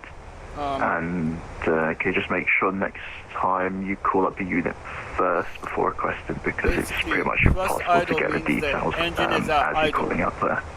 And it shows also here, idle. Squawk 5003, the engine is at idle first. I can do that in the future. So the minimum amount of pressure is 1012. It's like you took your foot off the gas pedal and you're letting it coast. So the plane is descending by gravity in order to reduce fuel. So we're just descending by gravity alone.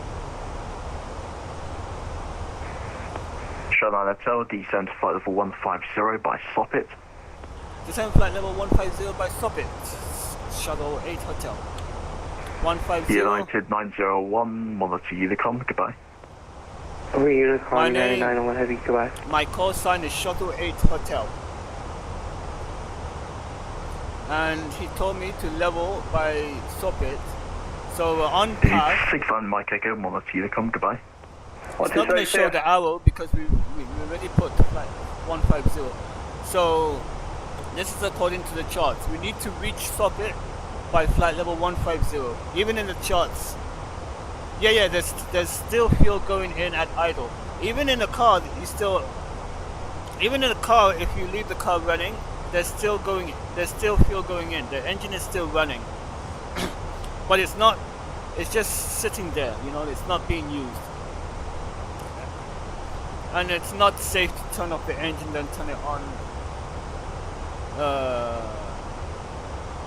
To turn it off and turn it on. Even like in real life, like when you sit at the traffic light, you're not gonna shut off the engine. You just let it run at idle until it becomes green. But yes, very little fuel is going into the engine.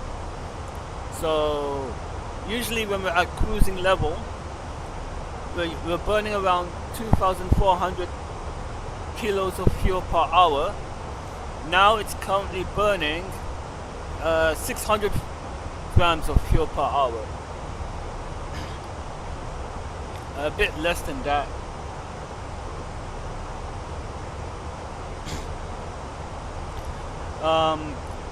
This little green ball here is a descent path.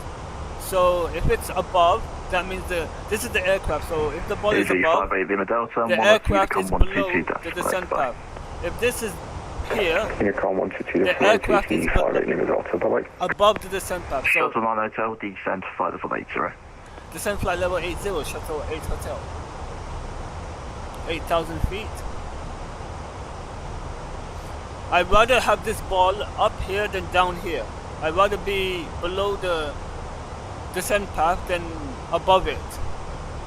It's a headache when you're above the descent path. It's just extra workload on you. So by WDC we should be at 220 Virgin, knots. 3470 on the control, roger, climb flight level 330. Here.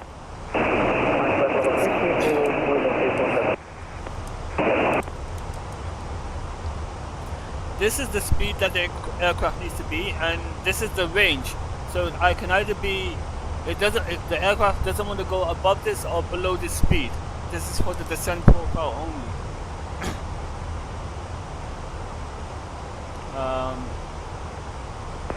Virgin 3470, redirect Papa Alpha Mike. There's the rings I was telling you about. The rings I input myself, the 20, 10 and 5. It just helps me to route myself to the final.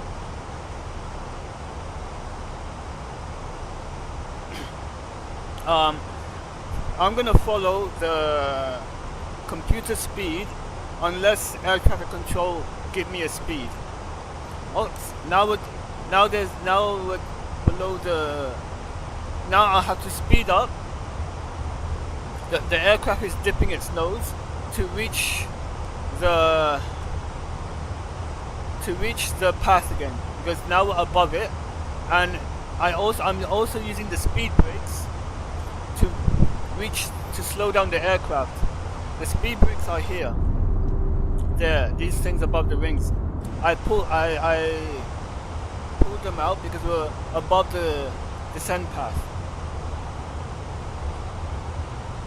Now the aircraft is slowing down to 220 knots.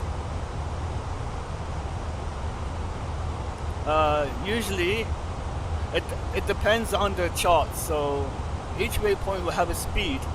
If there's no speed, I follow like once we hit 10,000 feet, we have to be at 250 knots. And when we're 3,000, sorry, not 3,000. When we're 3,000 feet, just a minute. Shutdown Hotel, monitor Unicom 122.8, goodbye. Unicom 122.8, Shuttle Elliot Hotel. Okay, it's moved me on to Unicom. Virgin 347.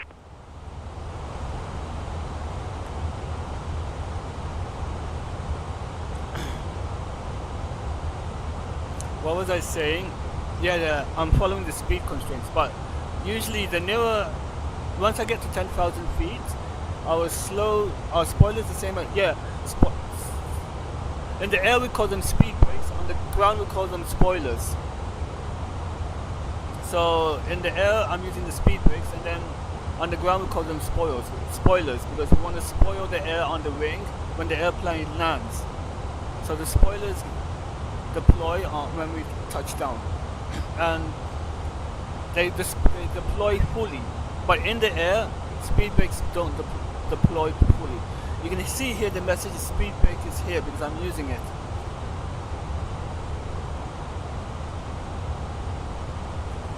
I got used to it.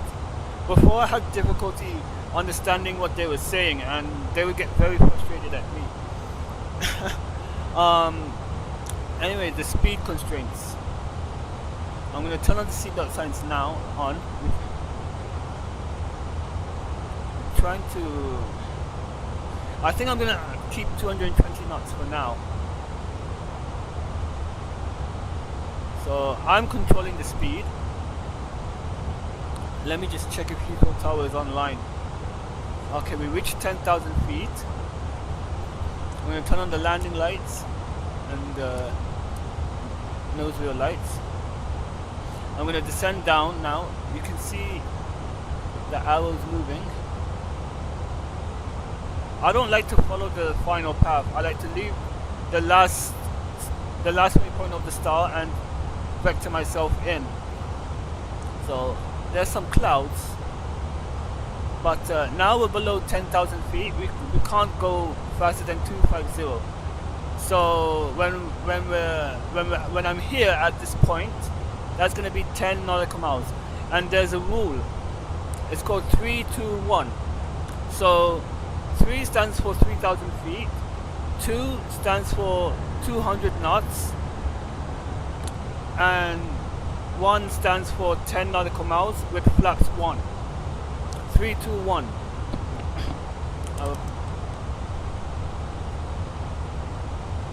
So we want to be at 3,000. It's a basic rule, but it varies between airport to airport. But the basic standard is a 3-2-1. 3,000 feet, 200 knots, 10 nautical miles with flaps 1. I'm going to use a vertical speed because we don't need to descend too fast, which we're doing at the moment. So we have now I'm going to vector myself in. I'm just checking if there's any other ATC online, because I don't want to bust. I don't want them to be calling me up during a busy time. So I like to arm the frequency because I don't have a co-pilot. And I mean, it happened once. I had to do a go around because I was coming in to land manually. Oh, there's the standard blinking. I had to land manually, and they called me up, and I couldn't change frequency, so I had to go around, set the autopilot, and then I had to get in contact with them. So let me just, tower is online, so since this is flashing, I'm going to set 1013. 1013. Cabin is calling me to tell them that the cabin is ready for landing.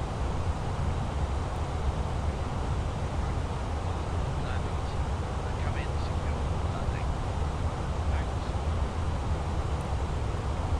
is the cabin calling me. So the tower is online, so I'm gonna arm the frequency, but I'm not going to call. This is the trick now. Since there's no co-pilot,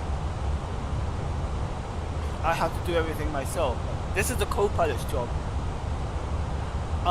And also turning on the lights, turning on the seatbelt signs, that's the co-pilot's job. So I'm not gonna switch over because I don't need to yet. So when I need to call the air traffic control, all I do is just go down, click this arrow key, and then I'll just call them. So I'm gonna zoom in a bit. See, now I'm controlling everything. Like everything is active. The flight computer is not controlling the aircraft anymore.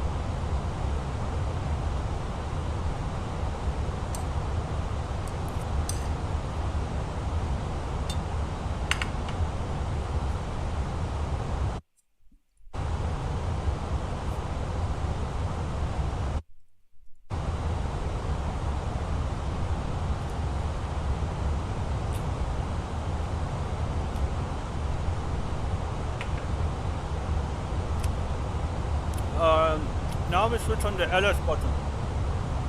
This will turn on the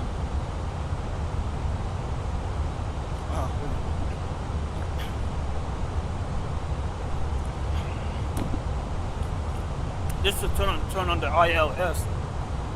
See, you can see the dots right here. I can turn them off, I can turn them on.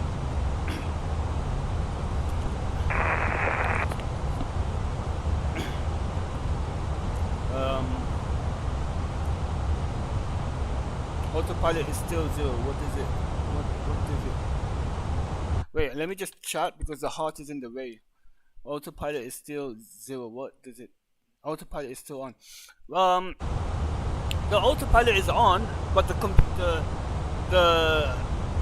flight computer is not controlling it. So like, I'm controlling it. Like, if I turn this knob, the autopilot is going to turn. Eco traffic, Zebra 5 Papa Romeo is 6,000 feet and Max Shot 1 Foxtrot departure. So if I turn left, the autopilot is going to turn the plane left. If I turn right, the autopilot is going to turn right. So the autopilot is still flying the plane, but I'm giving it the inputs, not the flight management computer. I'm giving the autopilot the inputs. See, I'm gonna disconnect the autopilot, and then watch. I will turn this. The airplane is not responding. So basically, like, I'm controlling the autopilot. I'm controlling the autopilot, not the computer.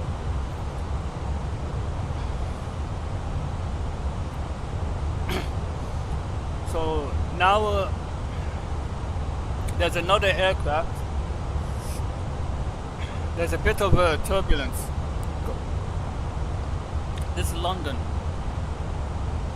I'm just checking. I can see another aircraft on my TCAS, so I don't want to be in his way. I just want to check where he is exactly. Okay.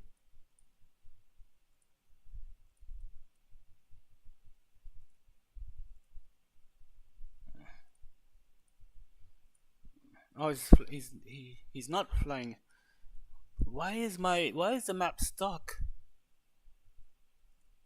Shuttle. Oh, he's landing at a smaller airport. So okay. Now I'm gonna turn towards the airport. I'm gonna set a heading of 180. That means it's south. For now, you can see the O2 Arena. You can see the River Thames.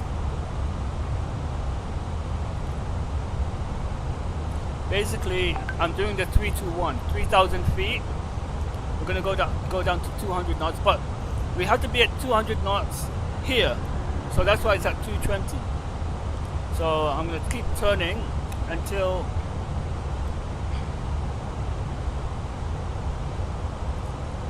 the airplane's gonna fly a heading of 220. That's like southwest. city traffic flying 3 Echo Whiskey, 2 mile final, runway 27, city traffic. Why can't I see this guy? He said he's flying into Heathrow, but this map is not working. I really hope I don't bother him. Now I'm gonna turn on the localizers armed, even though we're heading, so I'm gonna slow down to 200 knots.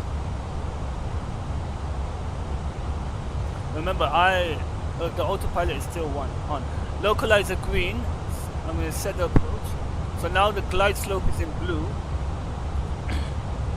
So we're okay. So flaps 1, you can see that this is going down because I put flaps 1, otherwise the aircraft would stall.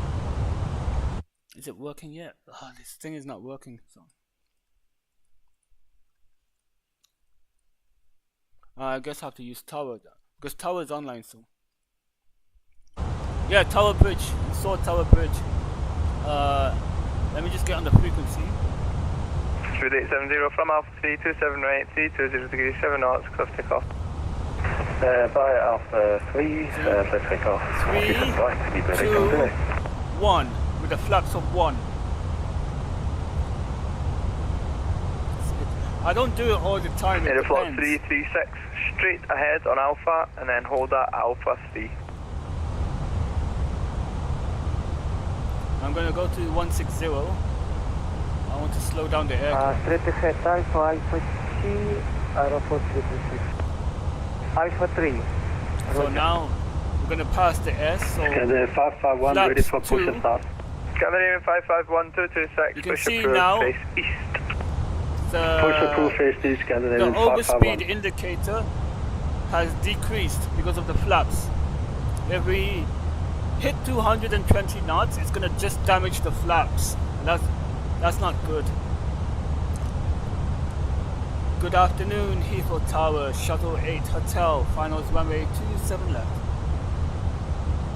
We're going to go gear down. 9 Hotel, you're going to turn your microphone down ever so slightly, as I will get tinnitus. And runway 27 left, 320 degrees, 7 knots, you're clear to land. Clear to land, runway 27 left, Shuttle 8 Hotel. It's gave me the land, I'm clear to land, so it's my runway, no one else's.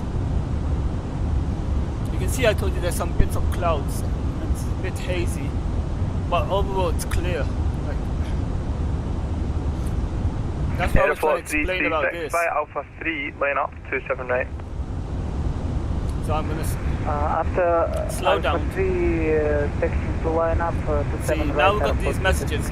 Flaps, spoilers arm. So the spoilers arm, and then flaps full. That's the last landing message. So I'm going to disconnect the autopilot, and I'm going to land.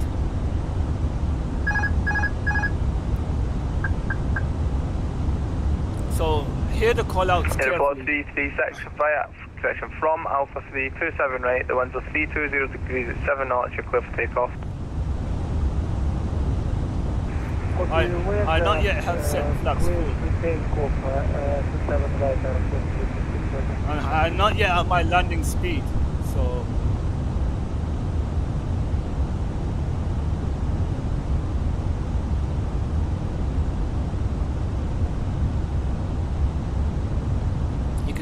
I don't know if you can see it, but I'm still on flaps too. 1,000. 1,000. There you go. 1,000 feet. That's the feet from the ground, not from sea level. I'm going to set flaps 3.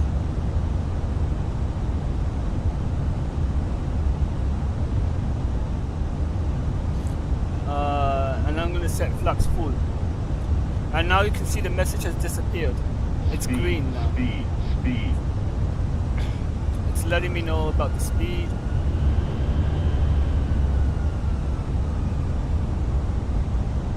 We got a bit of a 12 knot crosswind from the right.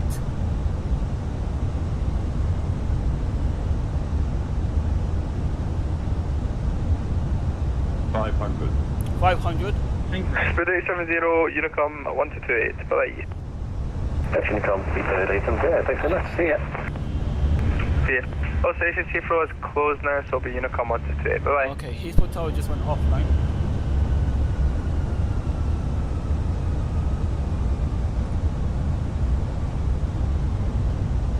Now we can hear the radio.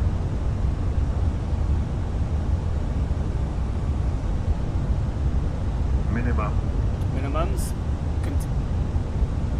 50, 30, 20, retard. 10.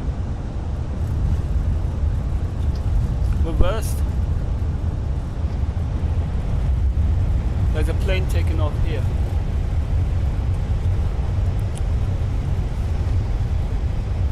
And when we hit 100 knots, I'm going to disconnect the auto brakes and the reverse thrust. You see the spoil. I've accidentally closed the simulator.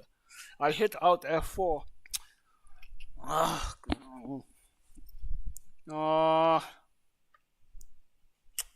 That's a shame. I wanted to show you the side view. Instead of hitting out 3, I hit out F4. It's not gonna work. But you know the rest of it. But that's a shame, big shame really. Out F4.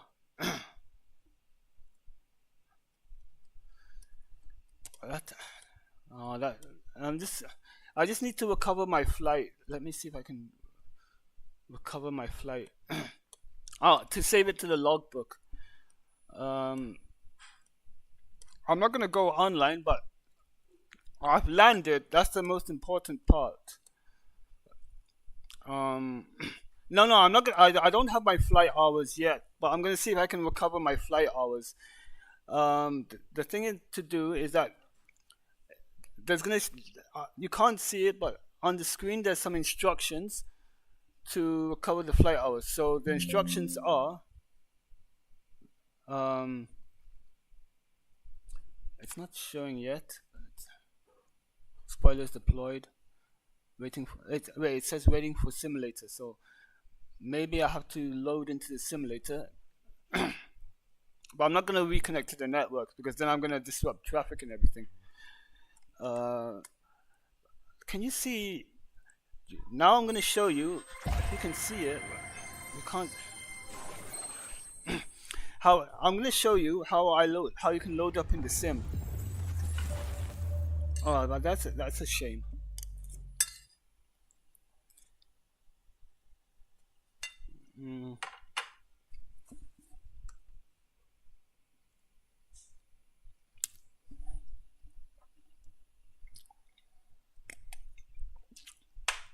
See, the message I'm getting is simulator disconnected, waiting to reconnect. And then once I reconnect, once the simulator is reconnected, it's going to give me a set of instructions on what to do to complete my flight. Because it's easier to recover the flight once you landed, but if it's in the air, it's not easy to recover the flight. Yeah, but this is how I load up at the airport.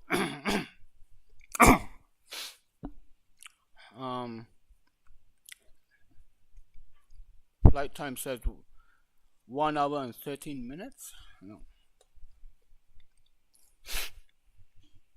I wanted to show you how. This is the first time I accidentally closed the simulator using the Alt F4. Other times I've accidentally closed it using the X key on the top right corner. But ever since I got the new screen, I've been flying in full screen mode to prevent that from happening. But the keyboard shortcut is still there. I mean, I've accidentally closed the simulator in the past before, and I've lost all the flights. I'm actually recover a few of them. I'm seeing if I can recover this one now. It's giving me a countdown timer as well.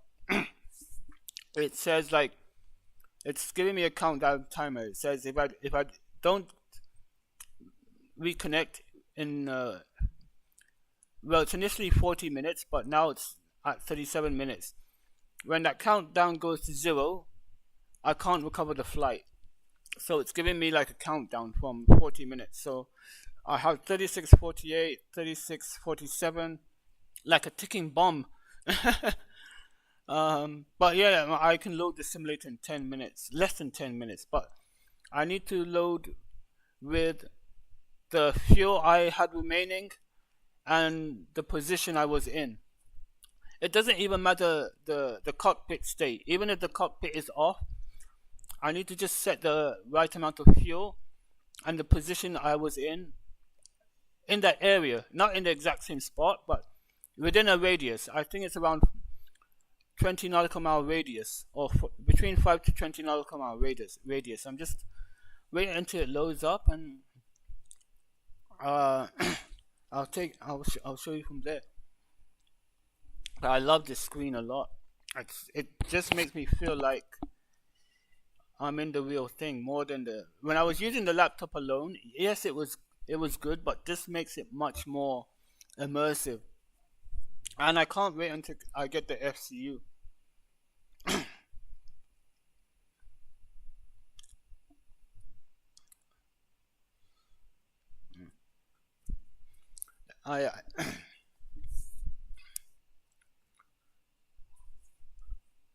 But I don't really like to do short flights like Edinburgh to Heathrow. I prefer something like around more than an hour long. But the reason why I did the Edinburgh to Heathrow is because yesterday I did Heathrow to Stockholm and then Stockholm to back, and I still had enough time, maybe like 1 hour left of flying. So that's why I put in the Edinburgh flight to fill that gap.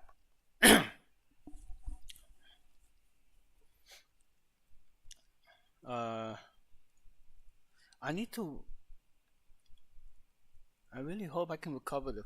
If not, I don't care because it's only 15 minutes. But I've lost flights. Like, I think the longest flight I've lost was I once lost a 2-hour flight. That's because I closed it accidentally when I used to have the X button. But this is the first time I used the Alt F4. Okay, you can see the screen now. So there's some activities, like you can do flight training. There's activities, done activities. Did you know I've never ever touched these? Basically, like you can do like challenges and all. All I do is go to road map. So create a flight plan, explore the road in free flight mode. That's what most of us use. And then if you want, you can put in the departure from here. I just zoom in if I know where the airport is. So you can see Heathrow, and then you can select the stands, all these stands. I think I exited here, so I'm gonna select gate 307. Well, where's 309? Oh, 309's here. The aircraft is already selected. You can change the aircraft from here, and then the flight conditions are live. So this symbol means live. The flight, the road time, and the weather. So let me see if the instructions have showed up. Nope. Why hasn't the instructions showed up yet?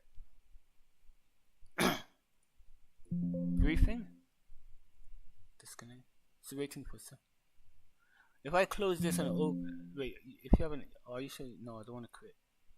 So how do I get this to work again? Let me just try and load up on the gate. Set departure, flight. Yeah. When you get there, then you don't have to.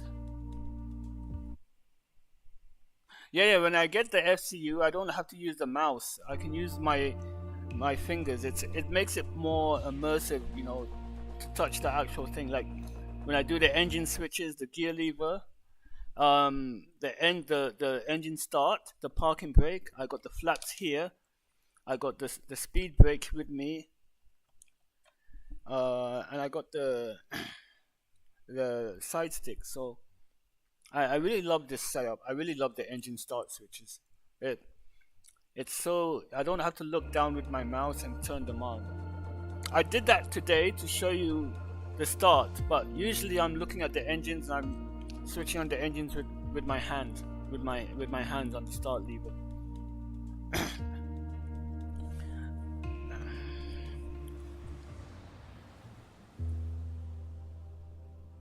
Let me just check it.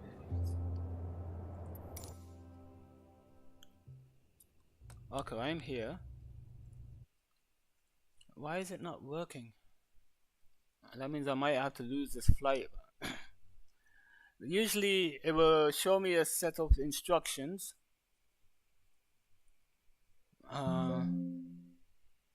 Because it still says waiting for simulator, so I don't know how I can solve it.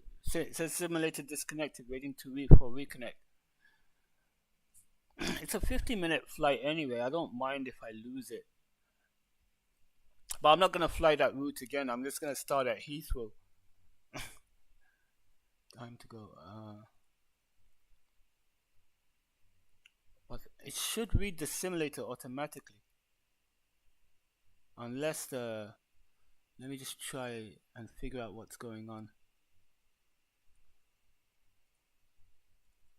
Navigator, nope. Extra. Yep, you're most welcome. Okay,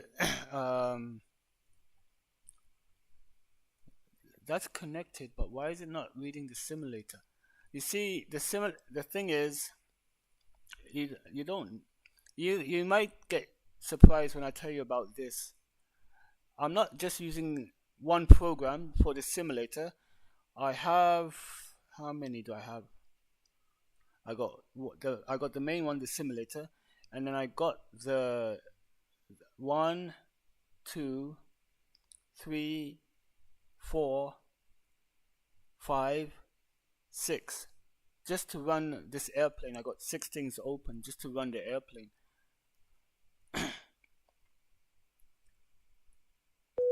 Oh yes, it's. I don't know if you heard that ding. It's now telling me. It's now giving me the instructions how to reconnect.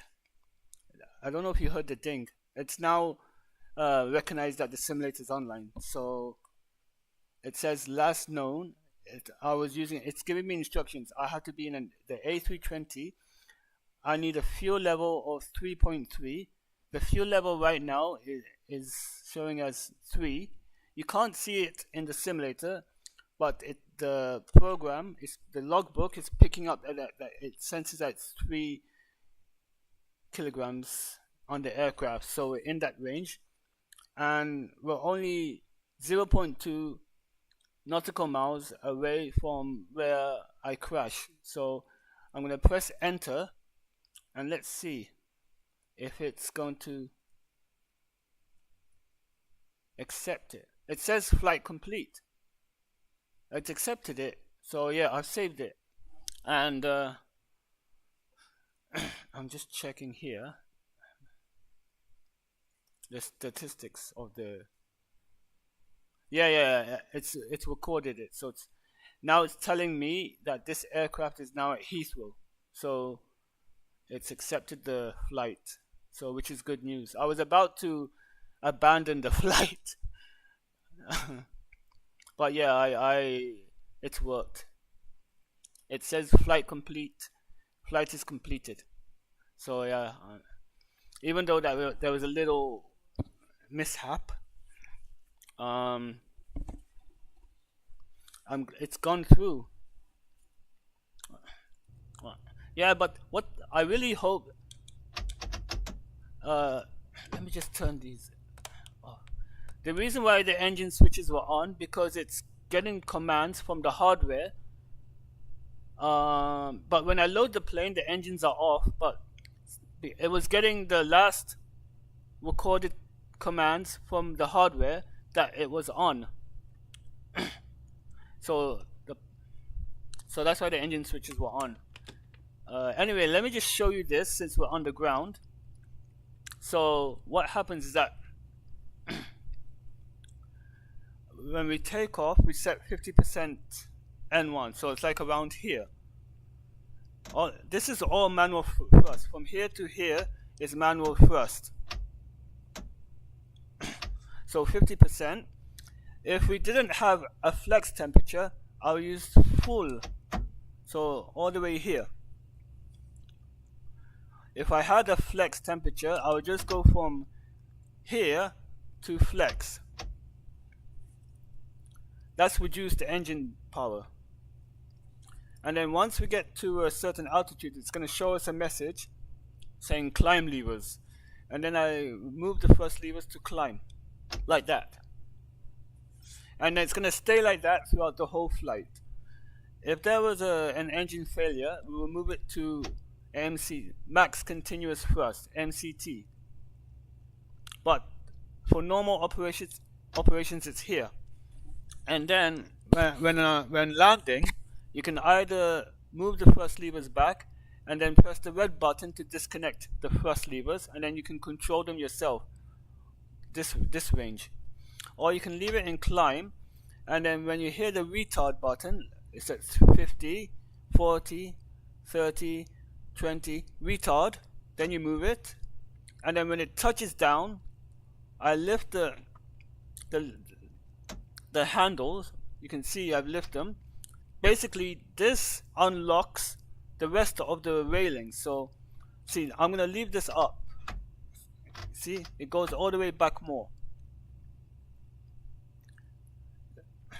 This is full reverse. Sometimes you need to use full reverse. So, like when I landed now, I was using idle reverse. So, even though the reverse doors were open, I wasn't using any reverse, only the smallest amount of reverse I was using.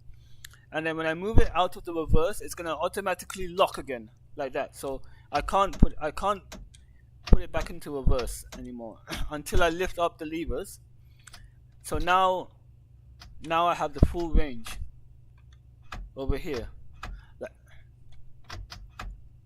And then when the levers go back down, it won't let you go back into reverse. And then there's each one for each engine. So if there's sometimes I use I don't use it in the air. It's not good to use. You can do it on the boat. So when I go fishing, I don't know if I told you this, I have a boat license. So when I go fishing, if I want to turn the boat left, I sometimes put this forwards and this in reverse to get it, and then I turn the steering wheel so I can turn so I can rotate without moving forwards. But always in an aircraft, never you can use reverse thrust in the air, never. And you always have to use symmetric thrust. You cannot do asymmetric thrust at all in the air. You can do it on the ground. You can use this one or this one on the ground, but you cannot use reverse thrust and forward thrust on the ground. You only use reverse thrust when you're coming to once you touch down on the runway, but never on the taxiway. It's not good for the ground vehicles, other aircraft. But you can use asymmetric thrust if you want. Not too much, maybe like 30% on one. I was exaggerating here. In a boat, you can use as much as you want because it's not jet engines. But maybe like here or like this. What else?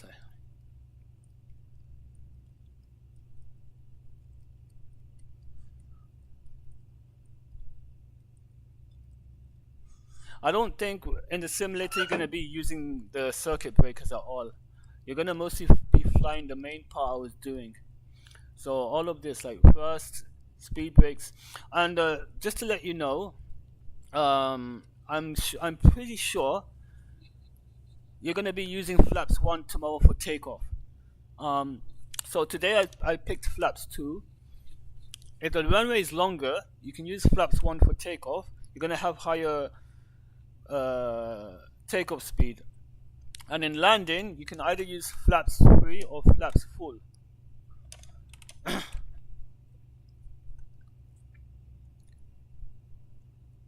I love this version of the Airbus. I love the Phoenix version. compared to the other two. I already have 3 A320s in total, but this one is best modeled. And also this Airbus was licensed, sorry, this A320 was licensed by Airbus itself. They licensed this aircraft.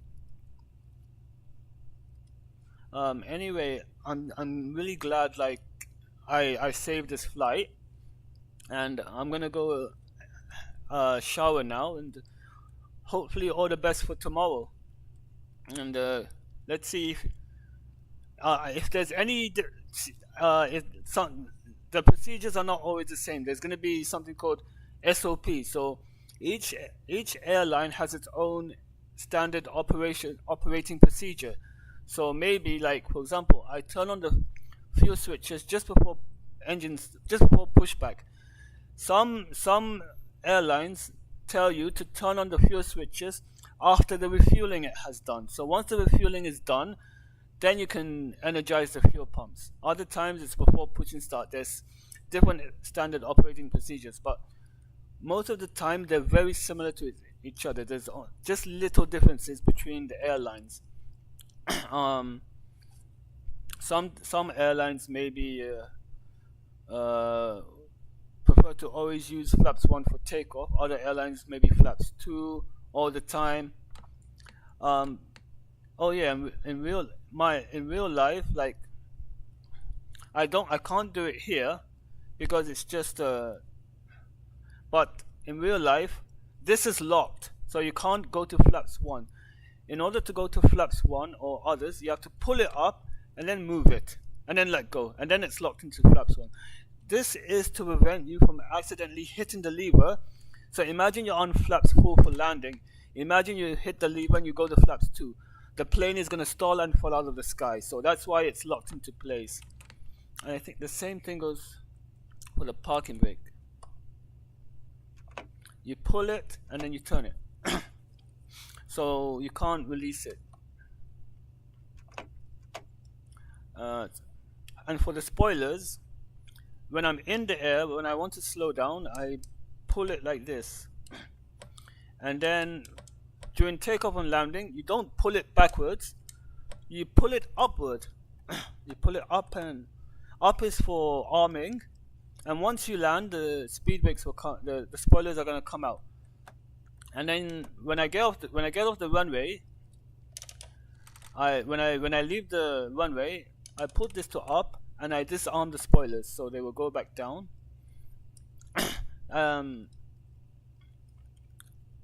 That's basically it, you know.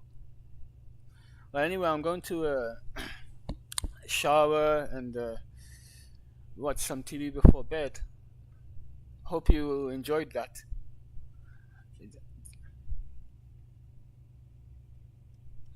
By the way, what time is the simulator tomorrow? What time is the session tomorrow? Sorry.